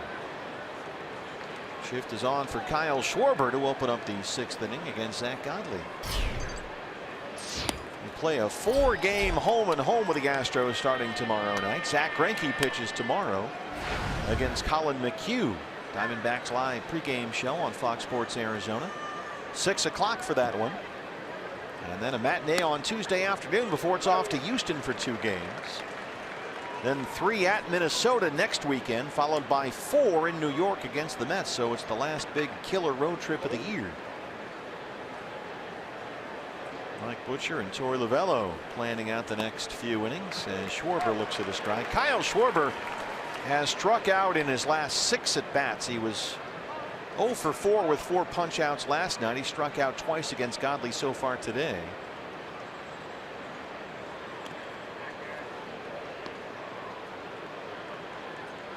You ever strike out 6 times in a row?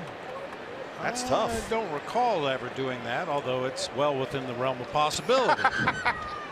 I would think 6 consecutive strikeouts. You'd remember that.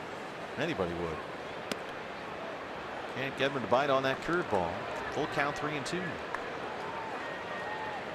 Godley so far has walked 2. He struck out 6.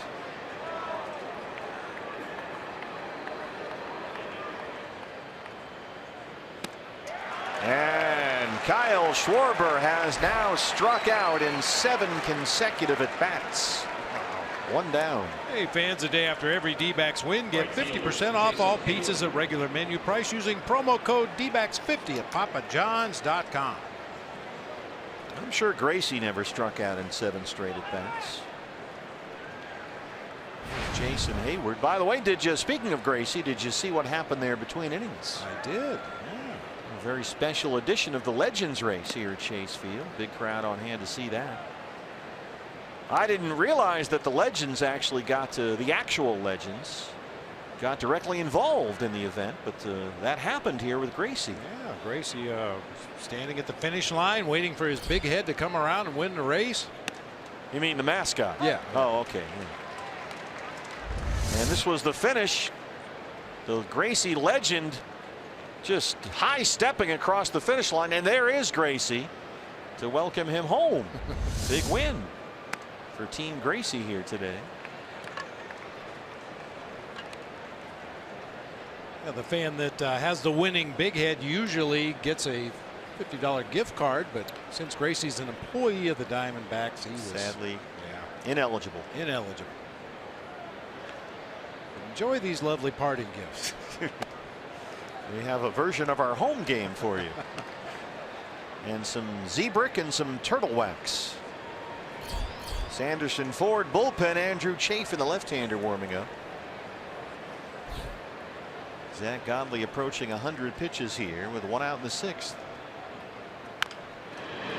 That's going to get foul, and it's 3-2.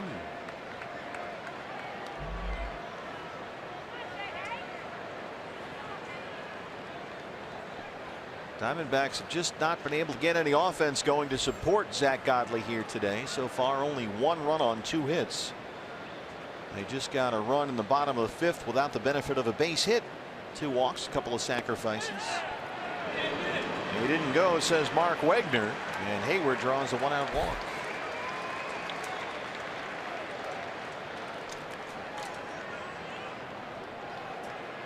Shortstop Javier Baez, the hitter now. Always got to be careful with Baez. He'll swing at anything, but he's got real power. He's got 16 homers, so you can get him to chase just about any breaking ball you throw up there, but you make a mistake and he's going to hit it a long way. And despite his good speed, and he does run extremely well, he's bounced into 10 double plays this year. I think it's because he takes such a big cut. A lot of times he's slow getting out of that batter's box. Just like that. I mean, it's head up, eyes closed, and off you go. First pitch curveball. There's no reason to throw him a fastball. Well, there's really no reason to throw him a strike, period. Just keep lobbing breaking balls up there and keep them down, and you should be okay. There's another one, but he lays off that time. Well, that theory has worked extremely well against Kyle Schwarber today. He's seen 16 pitches from Zach Godley. 13 of them have been curveballs, on the way to striking out 3 times.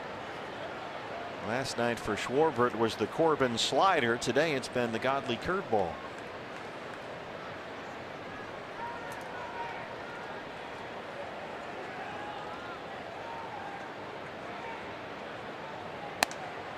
Fastball off the plate. Baez lays off. That looked like the cutter there from Godley, and it's 2-1. Baez has hit safely in 9 of his 10 games this month. He's got 3 home runs in August.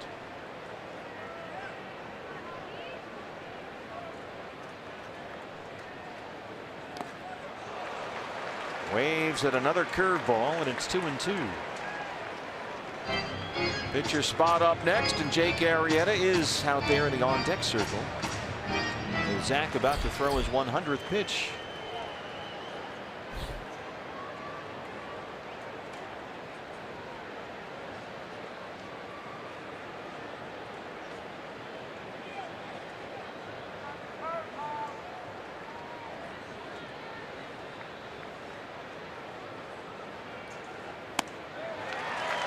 Got him on a cutter. 8 strikeouts for Godley. 2 down.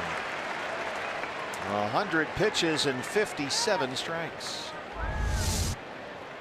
Pitcher, Jake Arrieta. Well, that's a good pitch after the series of breaking balls. Throw something that looks like it's going to be a fastball on that outside part of the plate, and then that cutting action just scooted it off the corner. Baez could not hold up.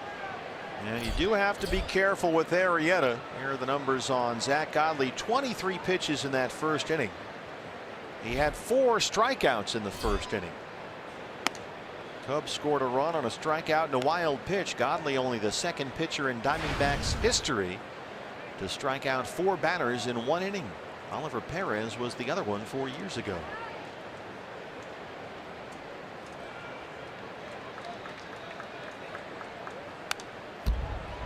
Godley today has walked 3. He's got 8 strikeouts, but trails at 2-1.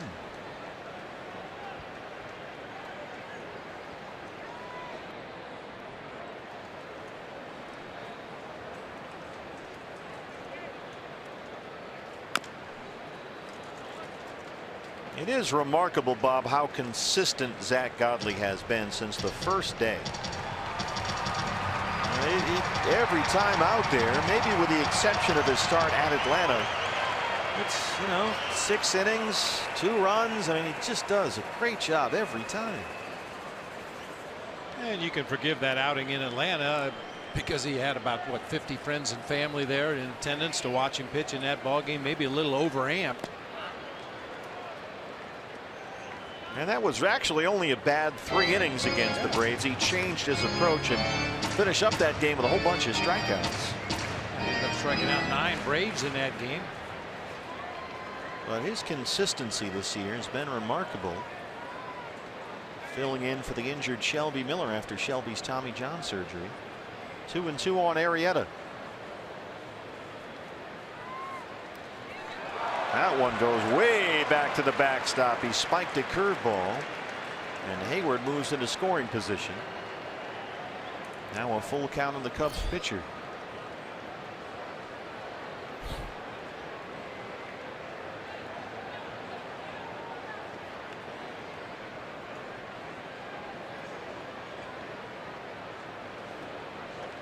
I think it's a testament to Zack. You know, guys are given opportunities in this game, whether it's because of an injury or ineffectiveness of somebody that's in front of you on the depth chart. You get your chance and you take it and you run with it like Zack Godley has. Into another curveball. It bounces away as Arrieta walks, and now John Jay will come up. They've had the left-hander Andrew Chaffin ready in the bullpen, and here comes Torey Lovullo. So this will be it for Zack Godley, as Lovullo wants the lefty to face John Jay, and Zack is upset with himself there that he couldn't finish off the 6th inning. He leaves trailing 2-1 back after this.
Game here with 2 outs in the 6th inning. Cubs have 2 aboard, so Torey Lovullo with left-hand batting John Jay coming up. Pulls Zack Godley and goes to the left-hander Andrew Chaffin, answering the gas line call to the bullpen. Boy, has he been good this year. His 53rd appearance, and ERA under 2.5. I'm a little surprised that Joe Madden is not going to Albert Almora in this situation. They've been pretty much interchangeable, John Jay and Albert Almora out there in center field. Jay a left-handed hitter, Almora a righty, but Jay's going to take the at-bat against Andrew Chaffin.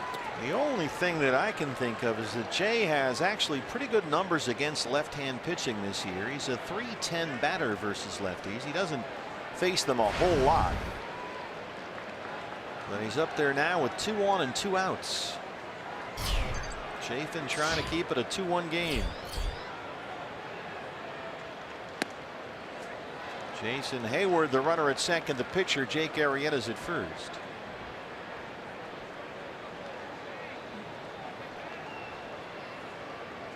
Jay had an RBI double in the second inning. He's been hit by a pitch, 1 for 2 today. Chaffin with a good slider there, and it's 1-1.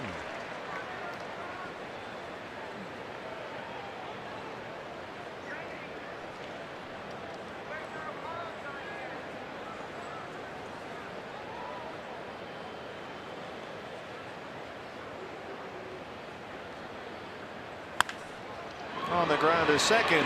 Descalso's there. Chaffin strands 2. We'll head to the bottom of the 6th at Chase Field. Diamondbacks trail it 2-1.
Where you can get him, the Diamondbacks playing a little small ball in that 5th inning. A walk to Marte, followed by a walk to Blanco. Nice job getting down a sac bunt by Zach Godley. The only out was at first base, and then David Peralta lifts a sac fly into left field to get the D-backs on the board. Our Cox high-speed highlights. They get a run without the benefit of a base hit in the bottom of the 5th inning. But now we need to play some big ball. Yeah. Is that such a thing, big ball? Can be. Well, we got the big boys coming up. Lamb, Goldie, and Martinez 3, 4, and 5 against Jake Arrieta. And Jake Lamb has had Arrieta's number. He is 2 for 2. He's got both D-backs hits today, a single and a double. Drops that curveball in through the back door, and it's 0-1. 80 pitches for Jake Arrieta, 51 for strikes. He's walked 3. He's got 6 strikeouts.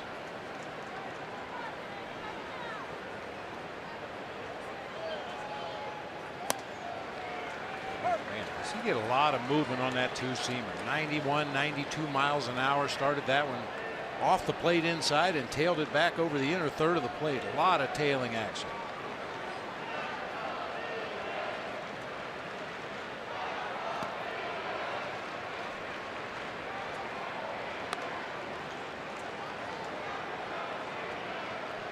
Bullpen will get busy.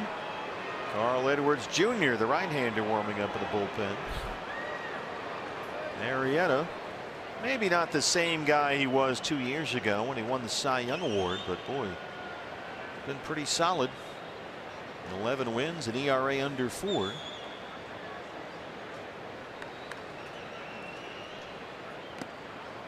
Jake able to lay off that curveball when it's 2-2. Arrieta, when he won the Cy Young, was 22-6 with a 1.77 ERA.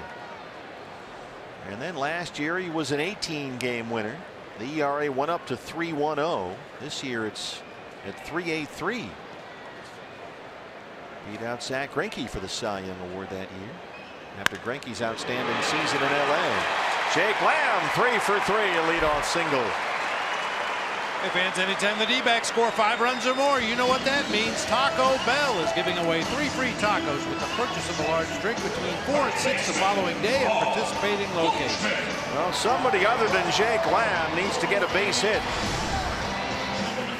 Goldie has walked and struck out. You mentioned that two-seamer, Bob, that moves. Boy, he dropped one in there on Goldie, down and in, that was just sick. And Goldie swung and missed to strike out his last time up.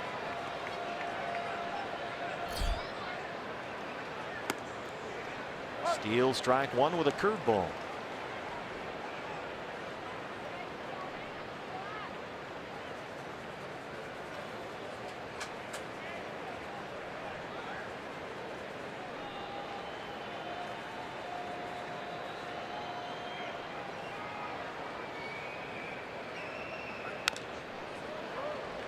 How about this, partner? 3-game series here at Chase Field. 123,110 fans have come out here to see some really fun baseball this weekend. That's the highest 3-game attendance here at Chase Field since the 2011 season. Been great here all weekend. The atmosphere in the ballpark has been tremendous. We have 41,760 in here today. It's been a lot of fun. 2 more games coming up Monday and Tuesday, fans. dbacks.com/tickets against the first place Houston Astros. Goldie bounces one up the middle. Baez for 1 and 2. That one couldn't quite sneak through, and Baez turns the double play. Right fielder, Baez really closed ground quickly on that ball, headed up the middle of the field, then reverses direction to go to the bag himself and fires on to first in time for the double play. 2 down for J.D. Martinez, who's 0 for 2.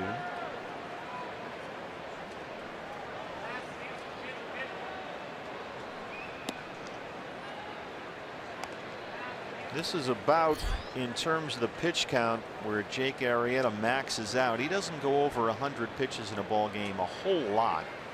He did do it 3 times last month, but he's usually around 95, 97 pitches before Madden pulls the plug.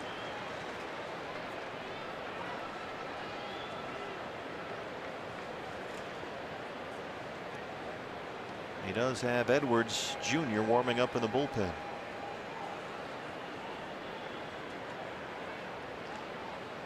But Arrieta has been terrific today. 5 2/3. He's given up only 3 hits, all 3 by Jake Lamb. He's walked 3 and struck out 6. Threw 91 pitches in his last start at San Francisco, went 6 1/3 there. Before that, 95 pitches, threw 7 against the D-backs at Wrigley Field. Martinez hits it to third for Bryant, who's got a big arm. Just slings it across. And Arrieta is through 6. Diamondbacks trail it 2-1.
Field. Good ball game going here.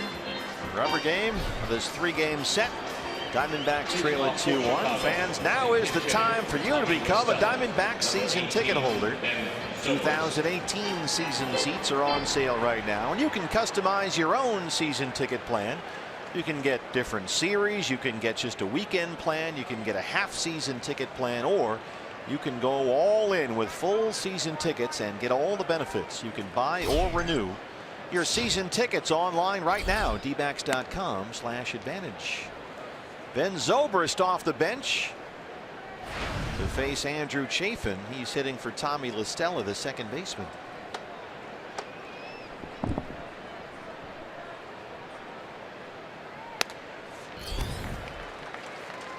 Zobrist singled in Friday's game. He's only 1 for 9 in the series. 221 and 8 homers.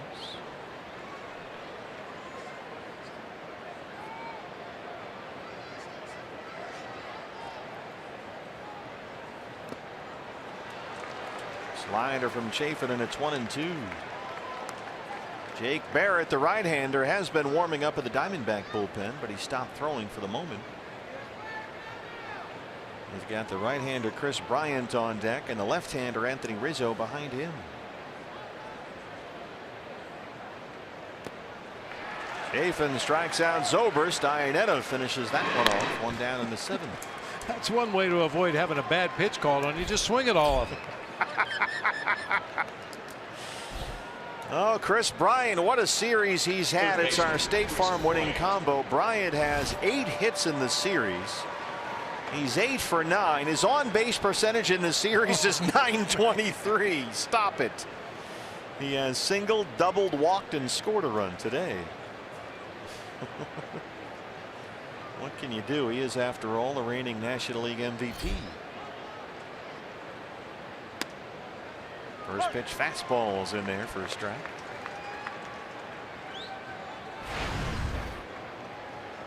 Bryant is actually doing all of this with a sprained pinky finger on his left hand. He injured that in the middle of last month, sliding head first into third base. Another good reason not to do that. But he says every day that little finger on his left hand swells up. He has to get daily treatments for it just to get it to feel good, but it doesn't seem to have affected his batting average at all. Yeah, maybe his power a little bit. I think he's only hit 1 home run since the finger injury, but as you said, hitting for a big average. Yeah, it's been 20 games since the finger injury happened, and he's hitting .346 in those 20 games. But you're right, Bob, only 1 homer, so maybe it is drained his power a little bit.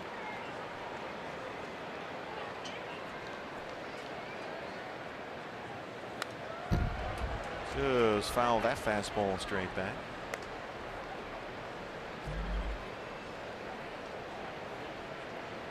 I'll tell you, it's remarkable. Not only Chris Bryant, but all these guys you see in uniform around the major leagues, their ability to play through what we call minor injuries. But you can imagine taking your little finger and bending it all the way back to your wrist the way Bryant did as he takes a called third strike.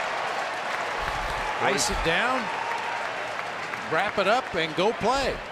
It doesn't stop hurting. You know, that's the big determining factor for most players. They ask the team doctor, can I hurt it any worse? And if they say no, then you just play through it. That was an impressive fastball that Andrew Chaffin buried in there at 95 for a called strike 3. And now here's Anthony Rizzo. Bryant has had a great series. Rizzo has not. He's 1 for 11 with a couple of walks. It's amazing, and we were reminded of this watching the Nolan Arenado incident when he was hit on the hand in Miami today. How many fingers and bones and hands are involved, everything in there. So many things can go wrong when a baseball player has an injury right on his finger or his hand. I mean, that's it. It's I got to imagine it's almost impossible to play with something like that. A sprained finger, a hand, a wrist problem.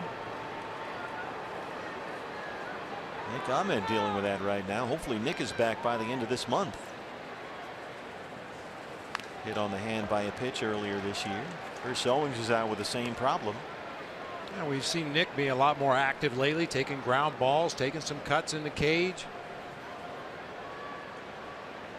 One thing you run into at this time of year, the minor league season ends the end of August.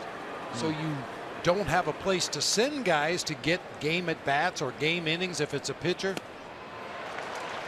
So you kind of get bumped up against it here as you approach the end of August, trying to get guys back on the field from injuries. Well, Andrew Chaffin a strike away here from striking out Zobrist, Bryant, and Rizzo in order 1, 2, 3. And Rizzo gets something on that one. Descalso backhands it, throws him out. How about that 7th inning from Andrew Chaffin? We stretch here. Diamondbacks down a run.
A run. Hey fans, we invite you to participate in Gila River game nights by signing up at one of the interactive kiosks located at Chase Field during any D-backs home game.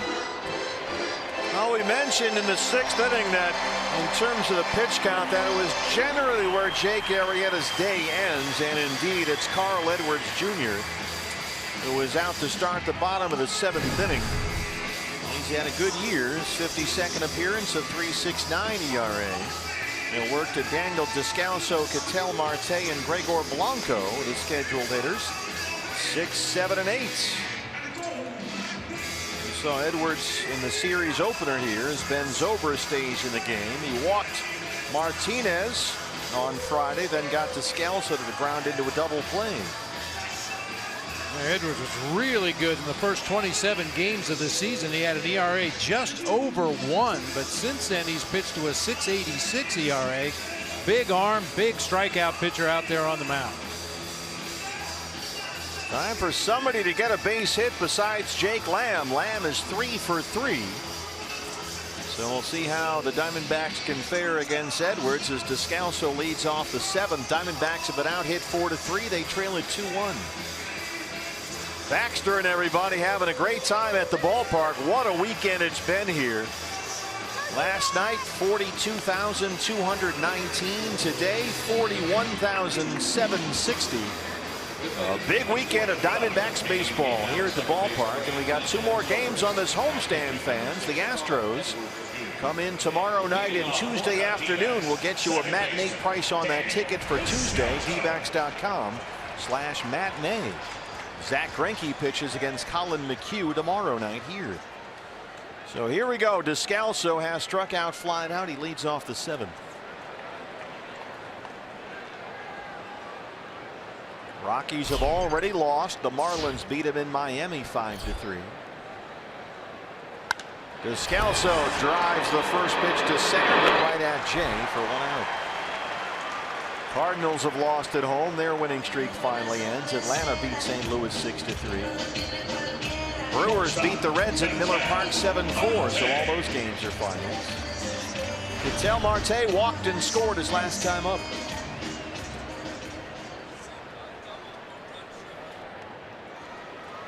Big news from Reno. Jake Buchanan has a no-hitter through 6 innings against Tacoma. Top of the 7th inning. Aces lead at 1-0. Always good to keep an eye on what's going on down there. I know Reno had a wild one the other day. It went 10-11 innings back and forth.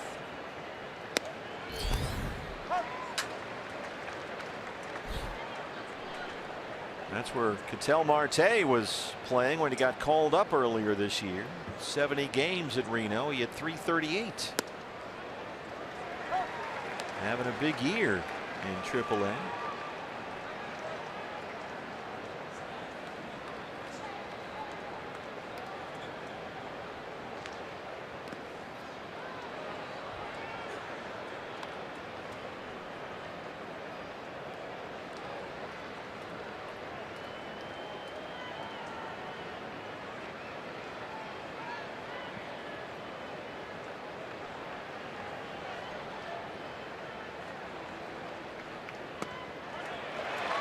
Curveball is in there for strike 3. Big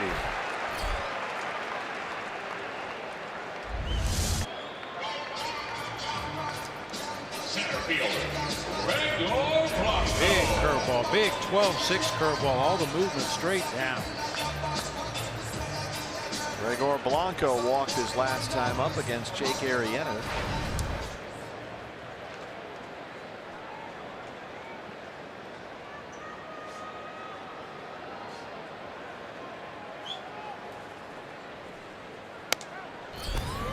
Swing and a miss at the fastball. It's 0-1.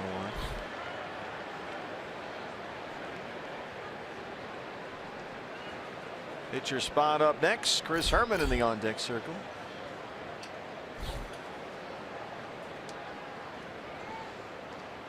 Talked about the Players Weekend coming up August 25th through the 27th all over the major leagues. Players will wear funny uniforms with nicknames on the back, and if your name is Carl Edwards Jr., you have to have Carl's Jr. on the back of your shirt, and he will indeed have that on the back of his. Swing and a miss. Well, Carl's Jr. comes in and does a good job. Couple of strikeouts at 1, 2, 3, 7. We hit the 8th. D-backs down 1.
Two to 1.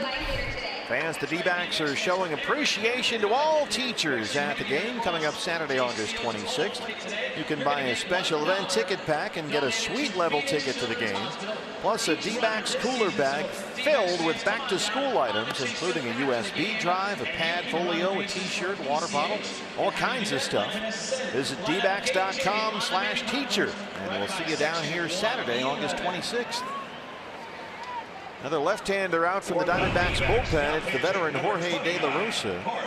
And he will start the 8th inning against the Cubs catcher Victor Caratini. Switch hitter will bat from the right-hand side. Well, I think I may not have won the 50-50. Scrolling through the numbers, it doesn't look good. I bought an 80-20. 80 chances to win for $20. And an online winner last night, our first ever online winner. It's a great new plan that the Diamondbacks have going. You can participate in our D-backs 50-50 charity raffle from home along with all of us at Chase Field. Get your tickets, dbacks.com/50-50, and stay tuned. If you played at home online in the 50-50 raffle today, they announced the winner on the D-backs live postgame show as Caratini leads off the 8th with a base hit.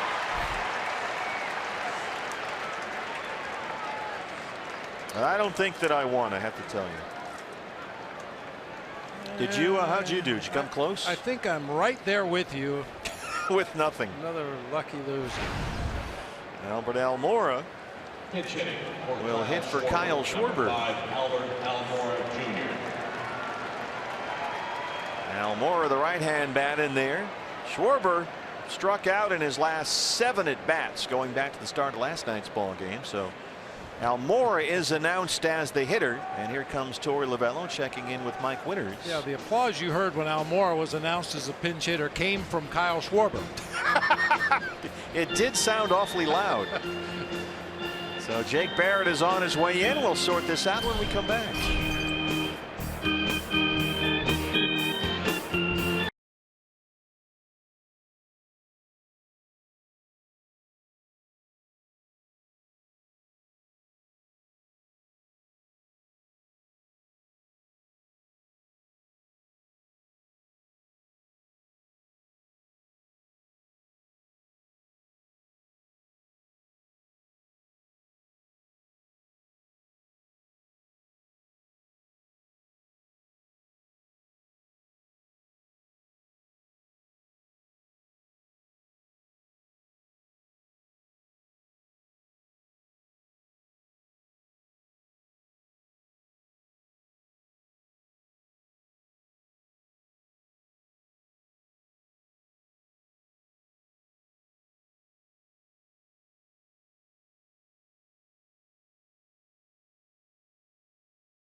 Lovullo as the right-hander Jake Barrett takes over on the mound. The ash line called to the bullpen. Jake had a rough outing here the other night, and he's back out there this afternoon. At the plate, number 5. A.J. Pollock takes over in center field for Gregor Blanco. Pollock will bat 9th, pitcher spot now 8th in the Diamondback order.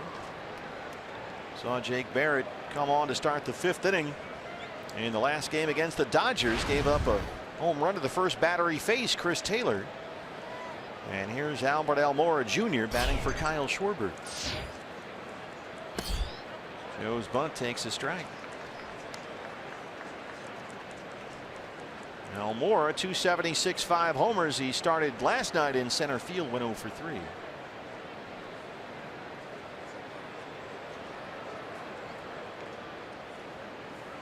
Jorge De La Rosa responsible for Victor Caratini at first base after a leadoff single.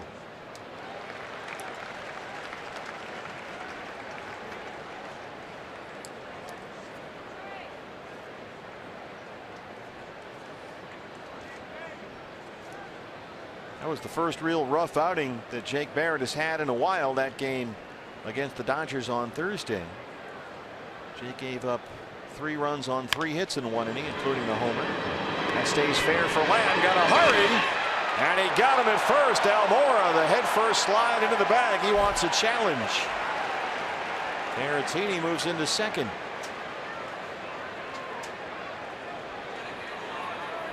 Unnecessary head first slide into first as Jake Lamb fields that ball right above the bag.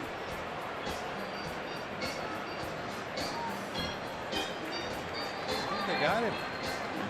They're going to challenge. The headsets will go on. Never understand why a guy slides head first into first base when everybody in the world will tell you you get there much faster running straight through the bag. The only time you slide is to try to avoid a tag by the first baseman. Well, Marty Foster, the umpire on the left there, was the one who made the call at first. Here's another look. Oh, he's out. I think he's out. That's a great angle right there. Great job by our awesome Fox Sports Arizona crew. That was pretty clear right there. And they just showed it on the DBTV board. The ball is clearly in the back of the mitt before the hand touches the base. It certainly looked that way.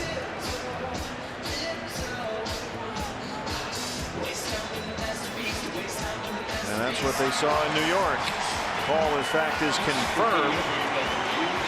If it stands, that means they don't have enough evidence to overturn the call. If it's confirmed, that means they see what the umpire saw. So it's 1 out. Caratini at second. They will give Jason Hayward the no-pitch intentional walk and work to Javier Baez. At the plate, shortstop, Javier Baez. Baez singled and scored in the second. He's 1 for 3. He's been swinging wildly at everything, so let's see if he can chase a few Jake Barrett split finger pitches here. 2 on and 1 out, 2-1 game in the 8th.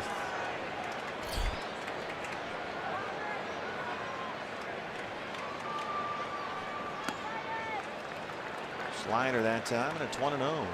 Baez has 4 hits in the series, all singles.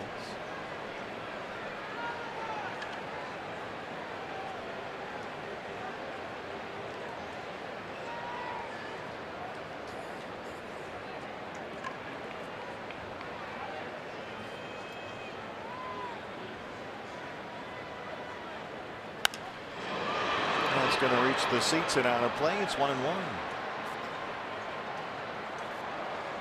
Cubs bullpen. Pedro Strop has started warming up. We saw him pitch in Friday's opener. He worked 1 1/3 innings. He retired all 4 batters he faced, Pedro Strop. And a lot of those same guys will be due up in the home half of the 8th.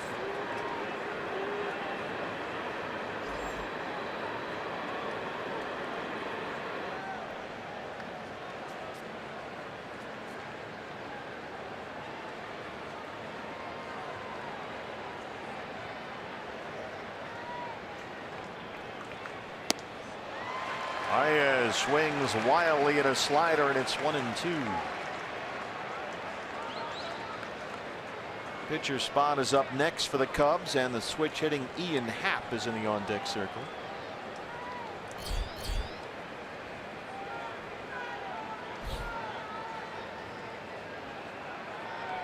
One-two to Baez.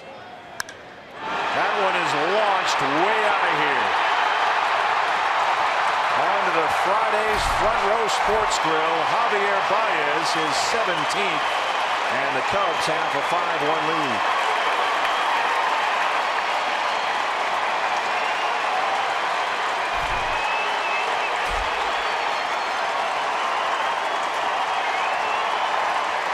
They mentioned Baez will swing at anything, but if you make a mistake, he will crush you.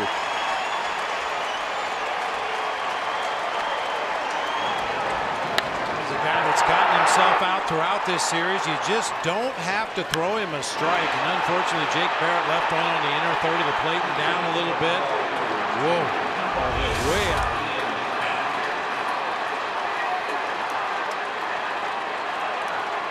Ian Happ will hit for the pitcher.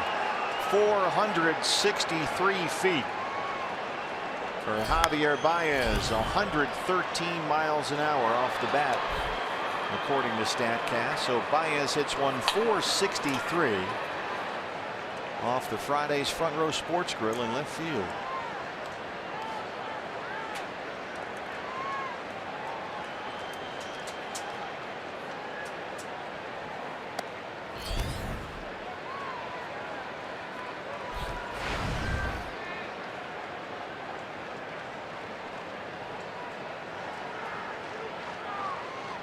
Happ has singled and walked in the series. He had an RBI in Friday's opener. And that one is going to go. The Cubs go back to back. It's 6-1 Chicago.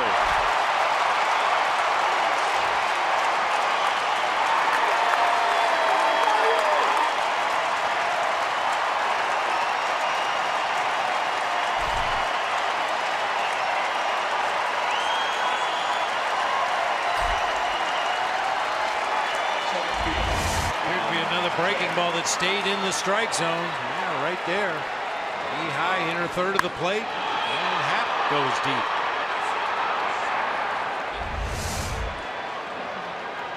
And Jake Barrett's now given up 3 home runs in his last 2 appearances. The leadoff man, John Jay.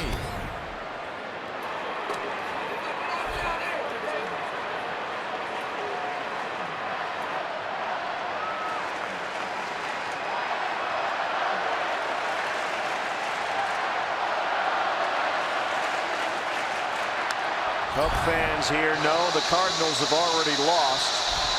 Atlanta won in St. Louis today 6-3. Cubs and Cardinals began today tied for the National League Central Division lead.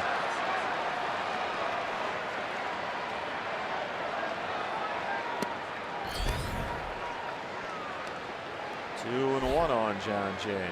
Jay had an RBI double in the second.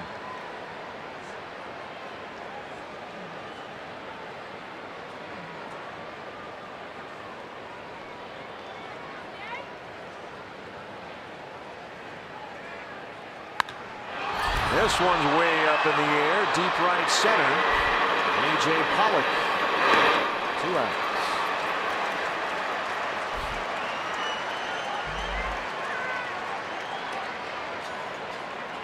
Second baseman Ben Zobrist now struck out his first time against Andrew Chaffin, batting right-handed.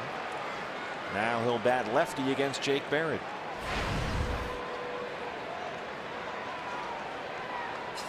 Zobrist only 1 for 10 in the series.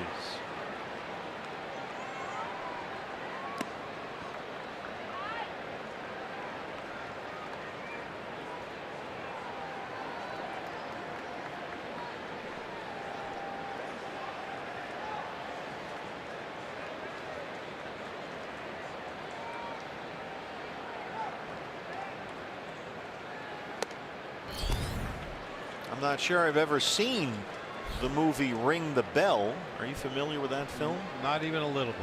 Apparently Ben Zobrist played himself in that movie alongside the great John Kruk and Rick Sutcliffe. Didn't Crucky win an award for that movie? Crucky's won many awards. Crucky was in another movie, the one The Fan with Wesley Snipes. Oh yeah? Was that? I think it was Wesley Snipes. Yeah. Yeah, he was in that movie too. He's a multimedia celebrity doing Phillies TV these days. I saw a little video clip earlier. I'm not sure what it was on. Crucky just crushing some kind of big super burger. That sounds about right. Yeah. 2-2 on Zobrist.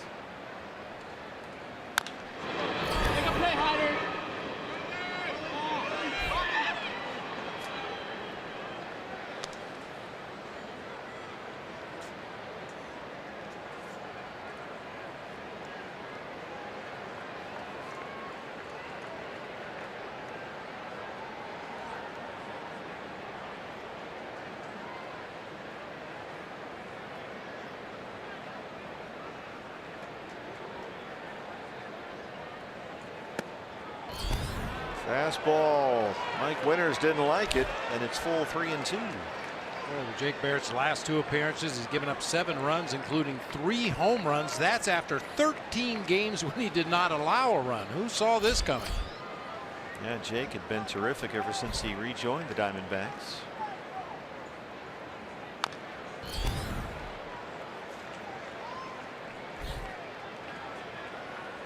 Really helped because Torrey was a little short-handed in terms of right-hand matchup options because J.J. Hoover had struggled a bit and Ruby De La Rosa had to go back on the DL.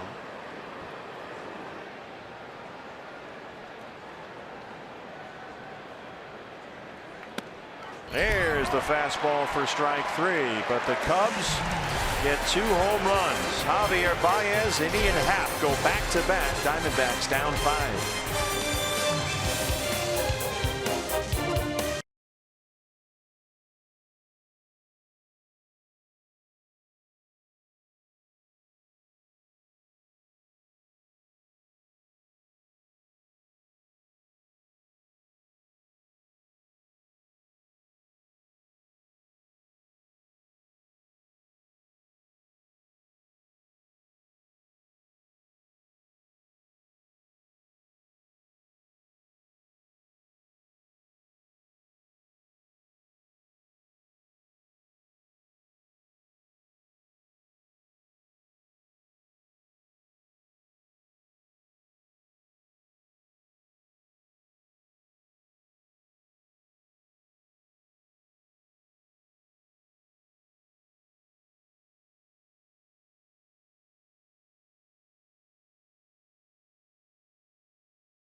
Alongside Mark Grace, getting set for D-backs Live, presented by CenturyLink, our post-game show. This one was 2-1 through 7 innings. That is a tough one right there to swallow. 3-run homer by Javi Baez against Jake Barrett. Yeah, Zach Godley did a great job of holding the Cubs to 2 runs after falling behind early.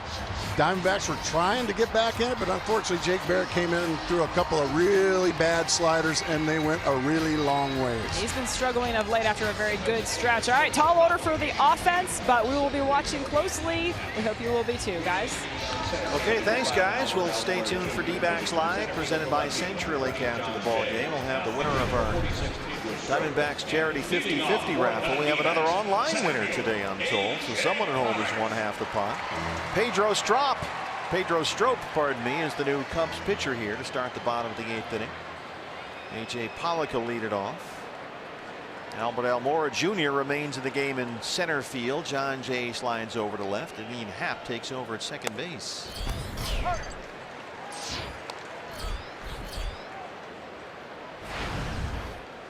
So the pitcher spot is now second in the Cubs order. First at bat today for AJ, 278, 5 homers. Had an RBI single last night. Pops this one up first base side, foul ground for Rizzo.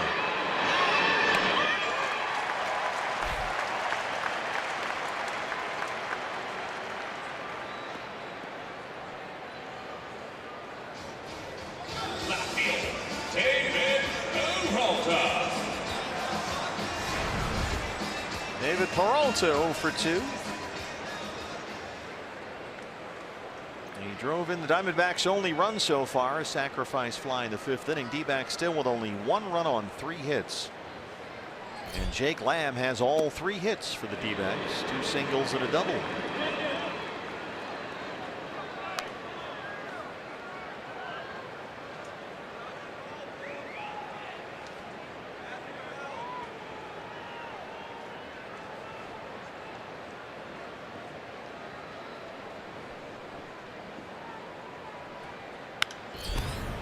0-2.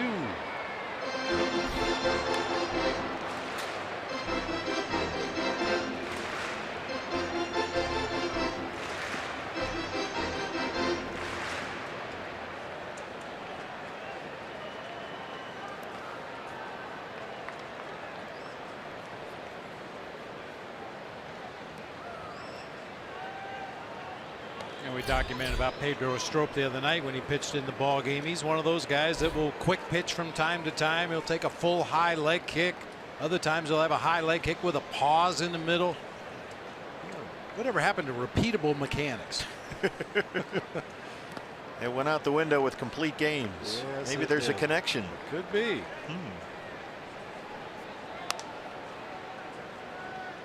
Dodgers have won. They beat the Padres 6-4 in LA. Kenta Maeda gets the win. Rockies lost at Miami earlier today, 5-3.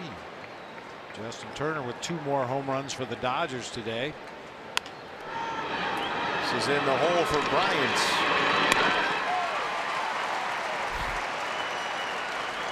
So let's sort this out. Diamondbacks and Rockies, if nothing changes here, will remain tied for that first wild card spot in the National League.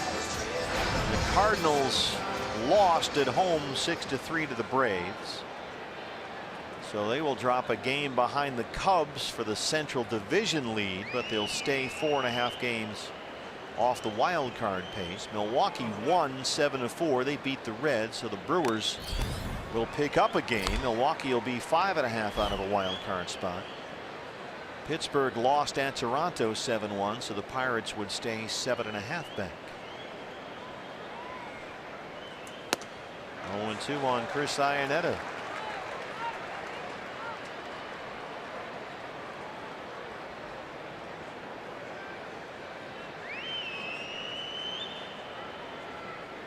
Quick pitch there. He missed with a fastball. 1-2.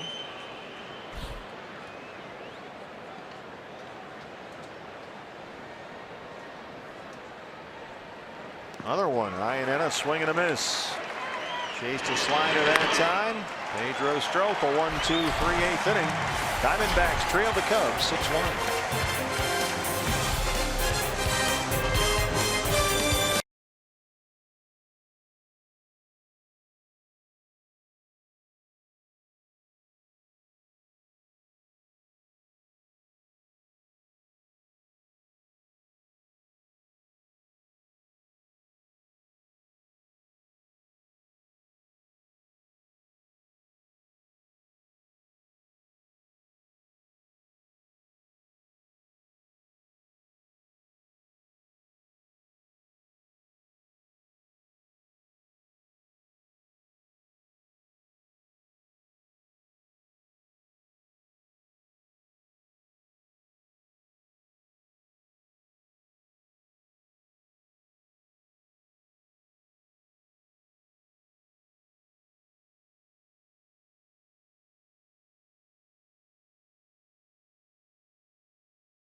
The Diamondbacks trail the Cubs 6-1, and fans a reminder, make sure you stay tuned after the game for the Diamondbacks live post-game show presented by CenturyLink. Post-game interviews, highlights, analysis, and don't forget the announcement of the winning number for tonight's D-backs 50-50 raffle we have for the second night in a row here, BB. An online winner. Somebody won the 50-50 from home watching D-backs baseball. Very nice. I don't know what the winning number is, but I know 80 of the losing numbers. I got my own 80 to throw in the fire.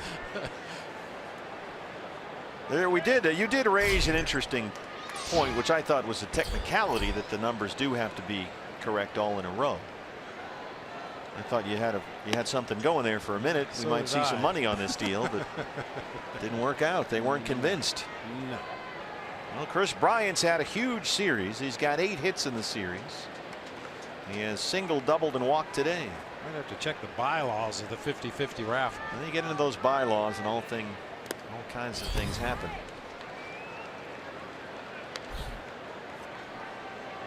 But the beauty of the 50-50 raffle is half the money goes to help kids in our community. As part of the Diamondbacks charities. The other half will not go to you or I. No. Chris Bryant, say goodnight to the bad guy. What a series.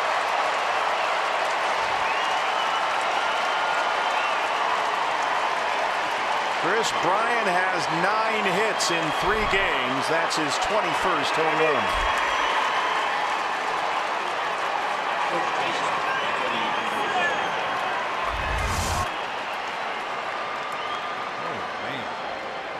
Just center cut, no movement.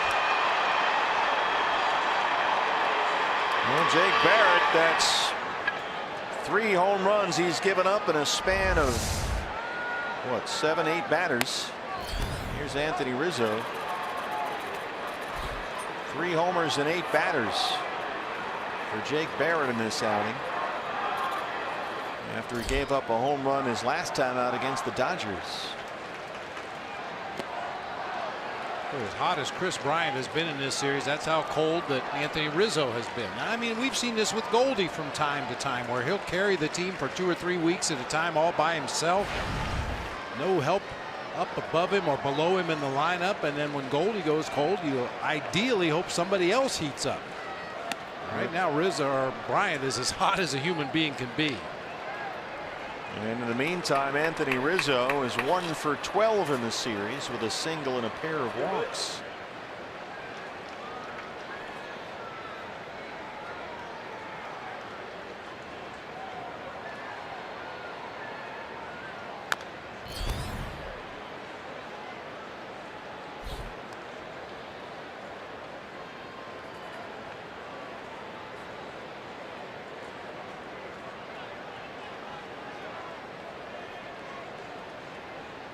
Rizzo chokes up as he always does now with 2 strikes.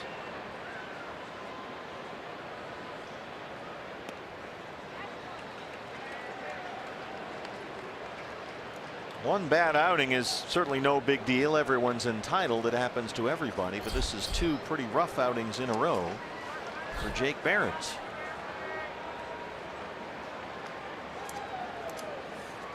Jake had a chance to shake off that 8th inning, get 3 outs here and try and put it behind him, but Bryant took care of that. Now Rizzo hits it hard, but right into the shift at Descalso for the first out.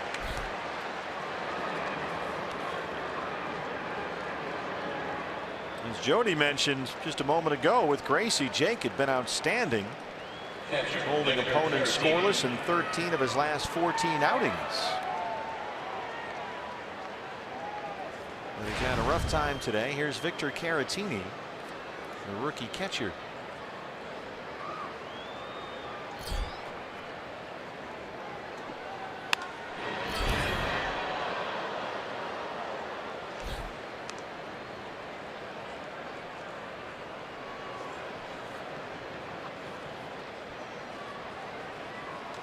Well, if there is good news here, it's that both the Rockies and the Cardinals have already lost. So you're treading water, not losing any ground in the wild card race. Dodgers have won. They beat the Padres 6-4. And now Anthony Rizzo and company know they'll have, unless something changes here, a 1-game lead again atop the National League Central.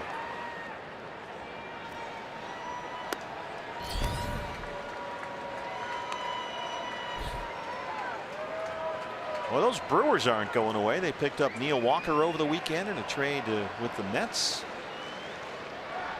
They won again today at home. They beat the Reds 7-4. Milwaukee still factors into this thing.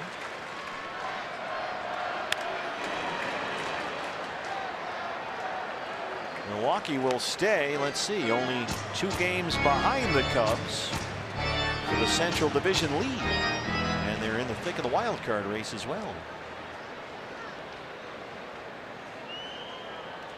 Brewers will be within 5.5 for the Diamondbacks wild card spot.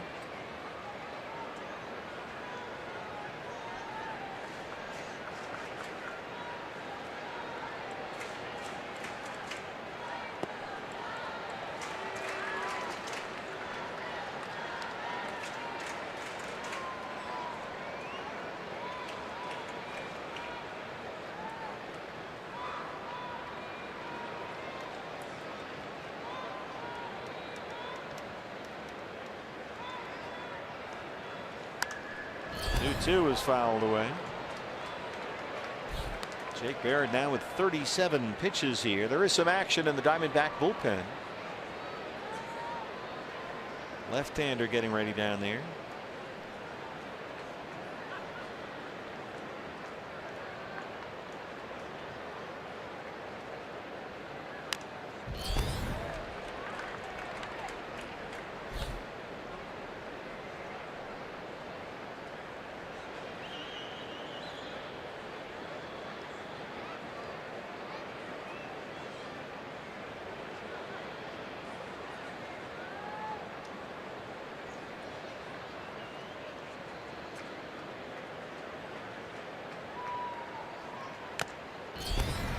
Barrett finally wins that battle, strikes out Caratini, 2 down.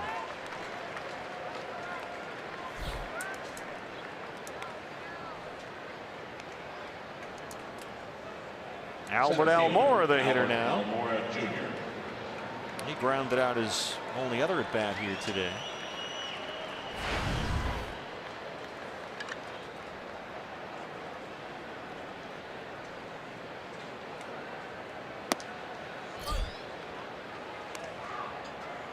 Another ball game where the Diamondbacks are looking for their missing offense. Things really turned around last night. They got 6 runs, 12 hits. But only 3 hits for the D-backs here today, and all 3 by Jake Lamb. 2 singles and a double. Yeah, the only run scored on a sacrifice fly after a couple of walks and a sacrifice bunt. They scored their only run tonight without the benefit of a base hit.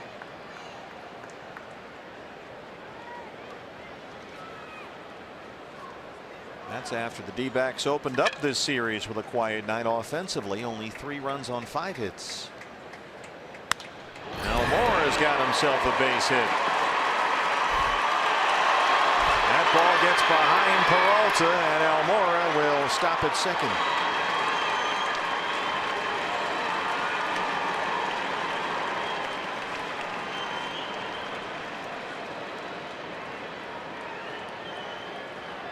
A single and error on Peralta in left field puts Almora at second base.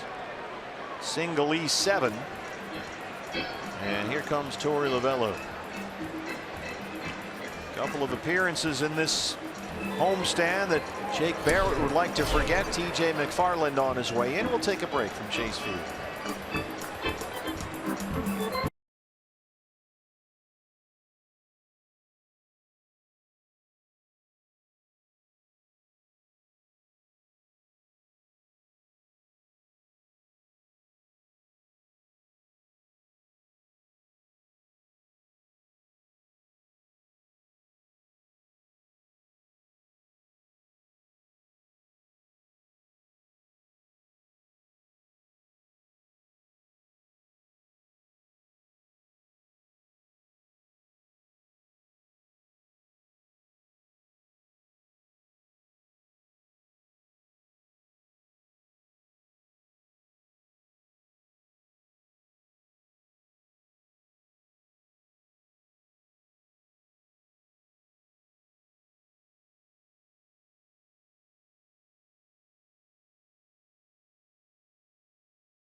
Garland on to get the final out of the 9th inning here. Diamondbacks suddenly down 7-1 after 3 Cub homers.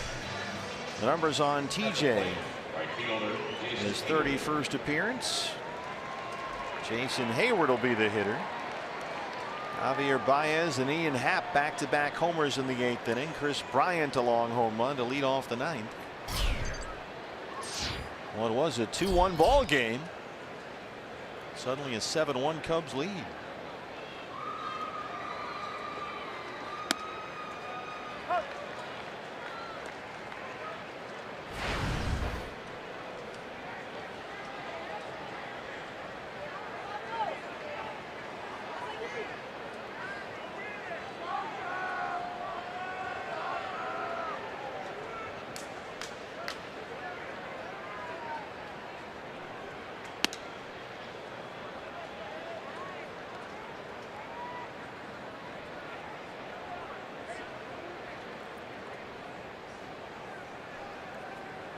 Hayward has walked his last 2 times up. He's 0 for 2 today.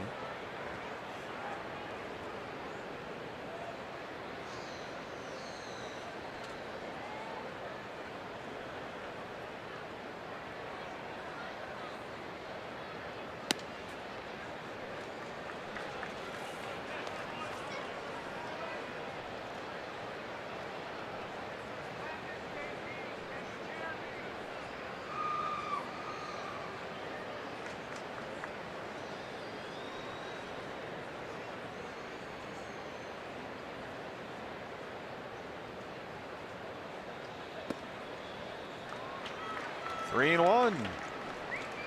Baez, who hit a long 3-run homer his last time up, is on deck. Up on the patio of the Friday's Front Row Sports Grill in left field, his 17th of the year.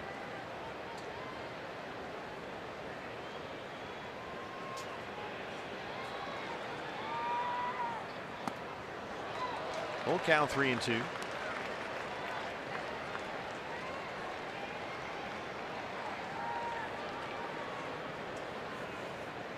D-backs will have Jake Lamb, Paul Goldschmidt, and J.D. Martinez due up. 3, 4, and 5 in the home half of the 9th.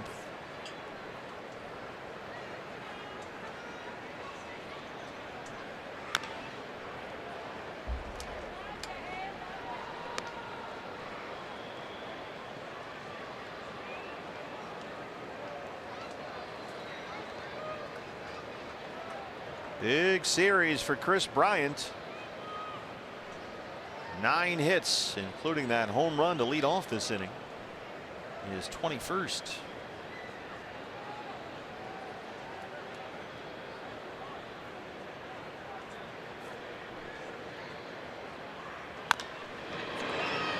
Paul Goldschmidt at first base. Cubs add a run. Home half of the 9th on the way. Diamondbacks down 7-1.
Chase Field, D-backs trailing the Cubs 7-1. New pitcher for Chicago, the lefty Brian Dunsing.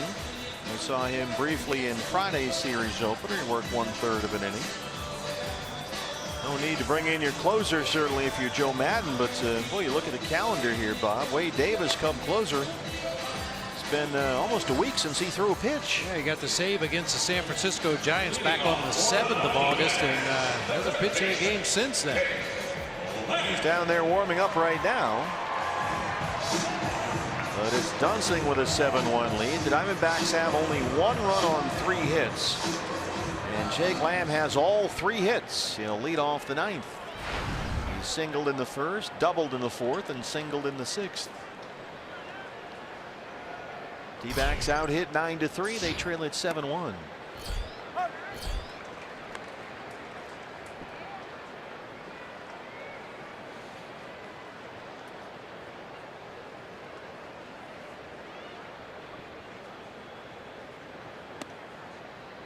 Jake 5 home runs this year against left-handers. He's batting .146 versus lefties.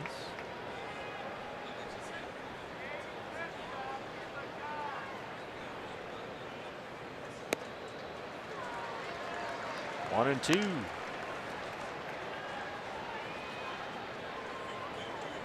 Another online winner in our D-backs 50-50 charity raffle.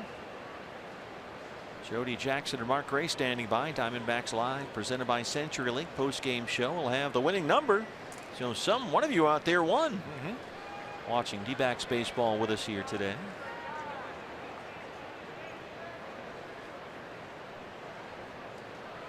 Donations are being accepted for the Bob Brenly Pizza Fund.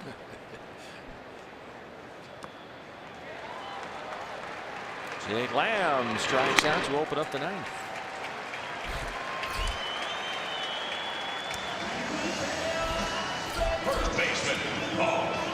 So stay tuned. Diamondbacks Live post-game show follows our ball game on Fox Sports Arizona. Now Joe Madden with Goldie coming up.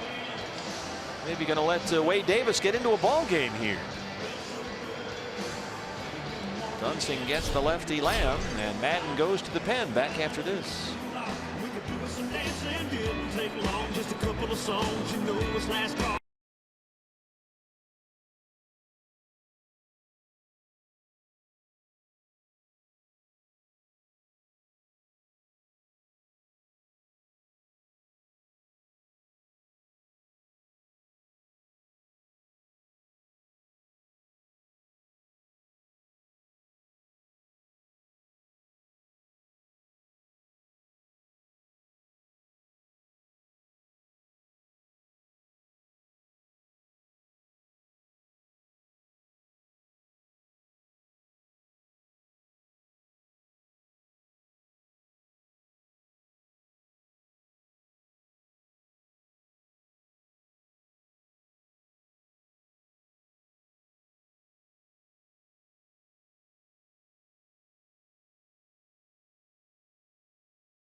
Inning, the Cubs closer is on to get some work in. It's Wade Davis. Now last time Paul Goldschmidt and J.D. Martinez saw Wade Davis, it was advantage Diamondbacks. A couple of blasts on a line drive that just snuck into the basket, and once again the wind was blowing out. Oh, history repeats itself. There it goes. Paul Goldschmidt, that's his 28th, and the Diamondbacks have pulled within 5.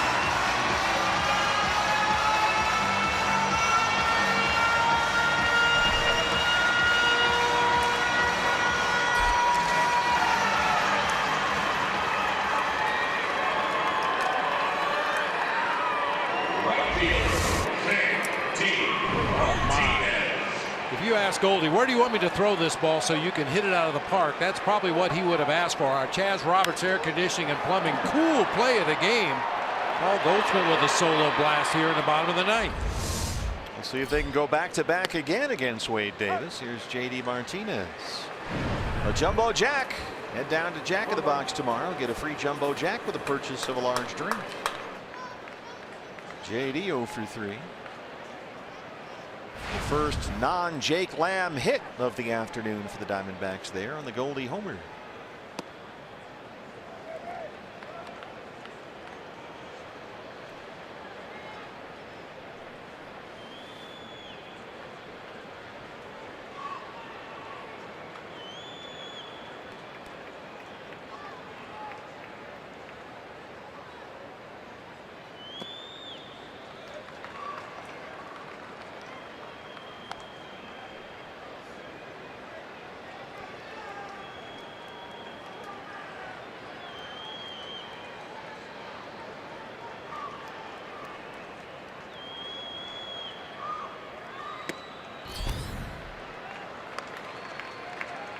Three and one. Descalso on deck.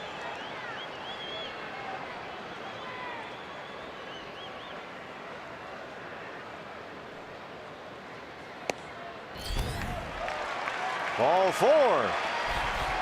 Wade Davis's problems with the Diamondbacks continue. He surrendered 4 home runs all season. 3 of those have come to the Diamondbacks, 2 of them to Paul Goldschmidt. They keep pitching to him.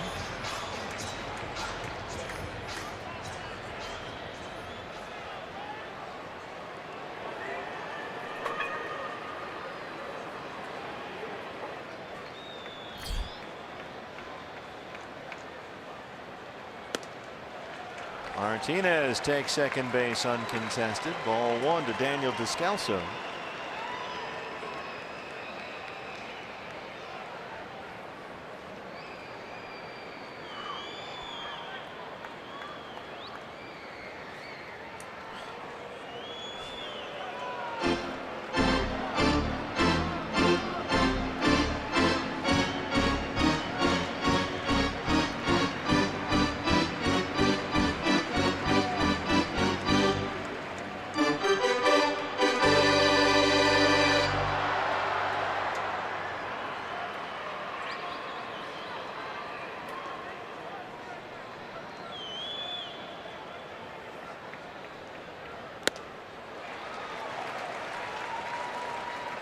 Swing and a miss on the curveball. A ball and a strike on Daniel. Ketel Marte, the on deck hitter.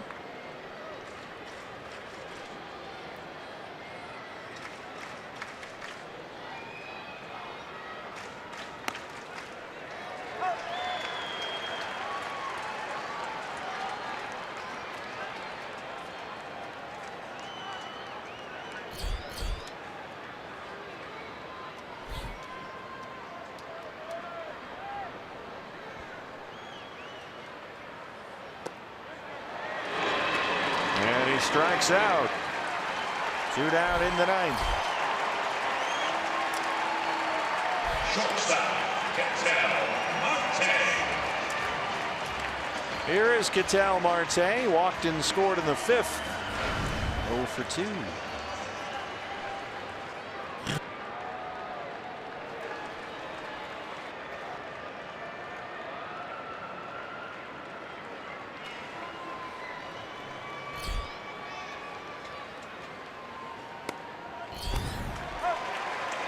Gracie standing by with Jody. Diamondbacks Live, presented by CenturyLink postgame show.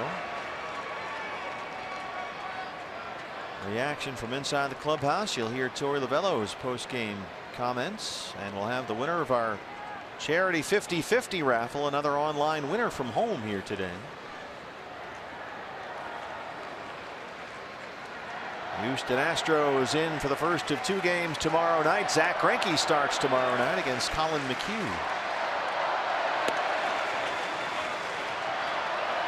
1-1. Come on down here Tuesday. Check out the Diamondbacks and the Astros. A Tuesday matinee 12:40 start. We'll get you matinee pricing on your tickets, dbacks.com. Anthony Bonda against Brad Peacock, who's 10-1 for Houston. And then the Diamondbacks hit the road. So Tuesday, the last chance to see the D-backs before the last long road trip of the year. We finish up our 4-game home and home with 2 at Minute Maid Park against the Astros Wednesday and Thursday. 3 at Minnesota Target Field against the Twins coming up next weekend. Then 4 against the Mets in New York. 3-1 on Marte. Pitcher spot up next. Chris Herman in the on-deck circle. That'll be a big series in Minnesota for Ron Gardenhire. His return to Minnesota. I'm sure he'll be warmly received. He'll be a rock star there. Gardy back in town. He walks Marte. Second walk in the inning issued by Wade Davis. And here comes the Herminator.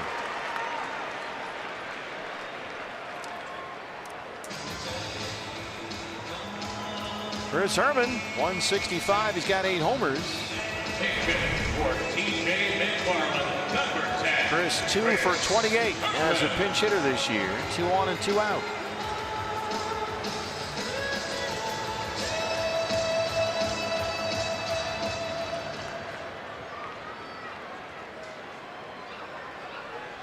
J.D. Martinez, the runner at second. Ketel Marte at first.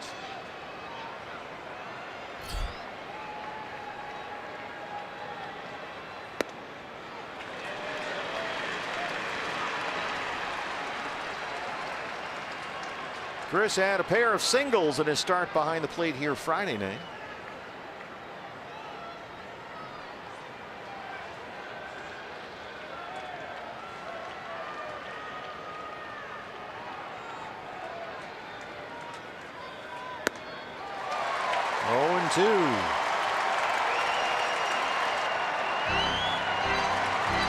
Well, the Cardinals lost, so the Cubs will jump back on top of the NL Central by 1 game over St. Louis. Diamondbacks will remain tied with Colorado for the National League wild card lead.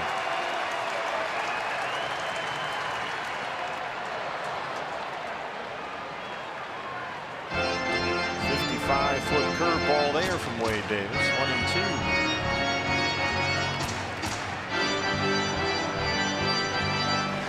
A.J. Pollock hoping to get up there.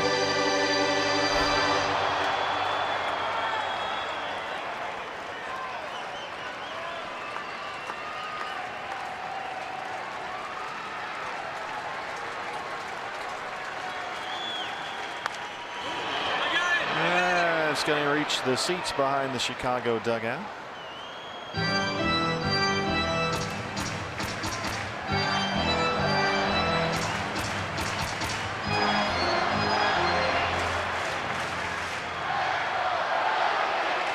D-backs will stay 4.5 ahead of St. Louis for a wild card spot. Brewers pick up a game. They'll be 5.5 back.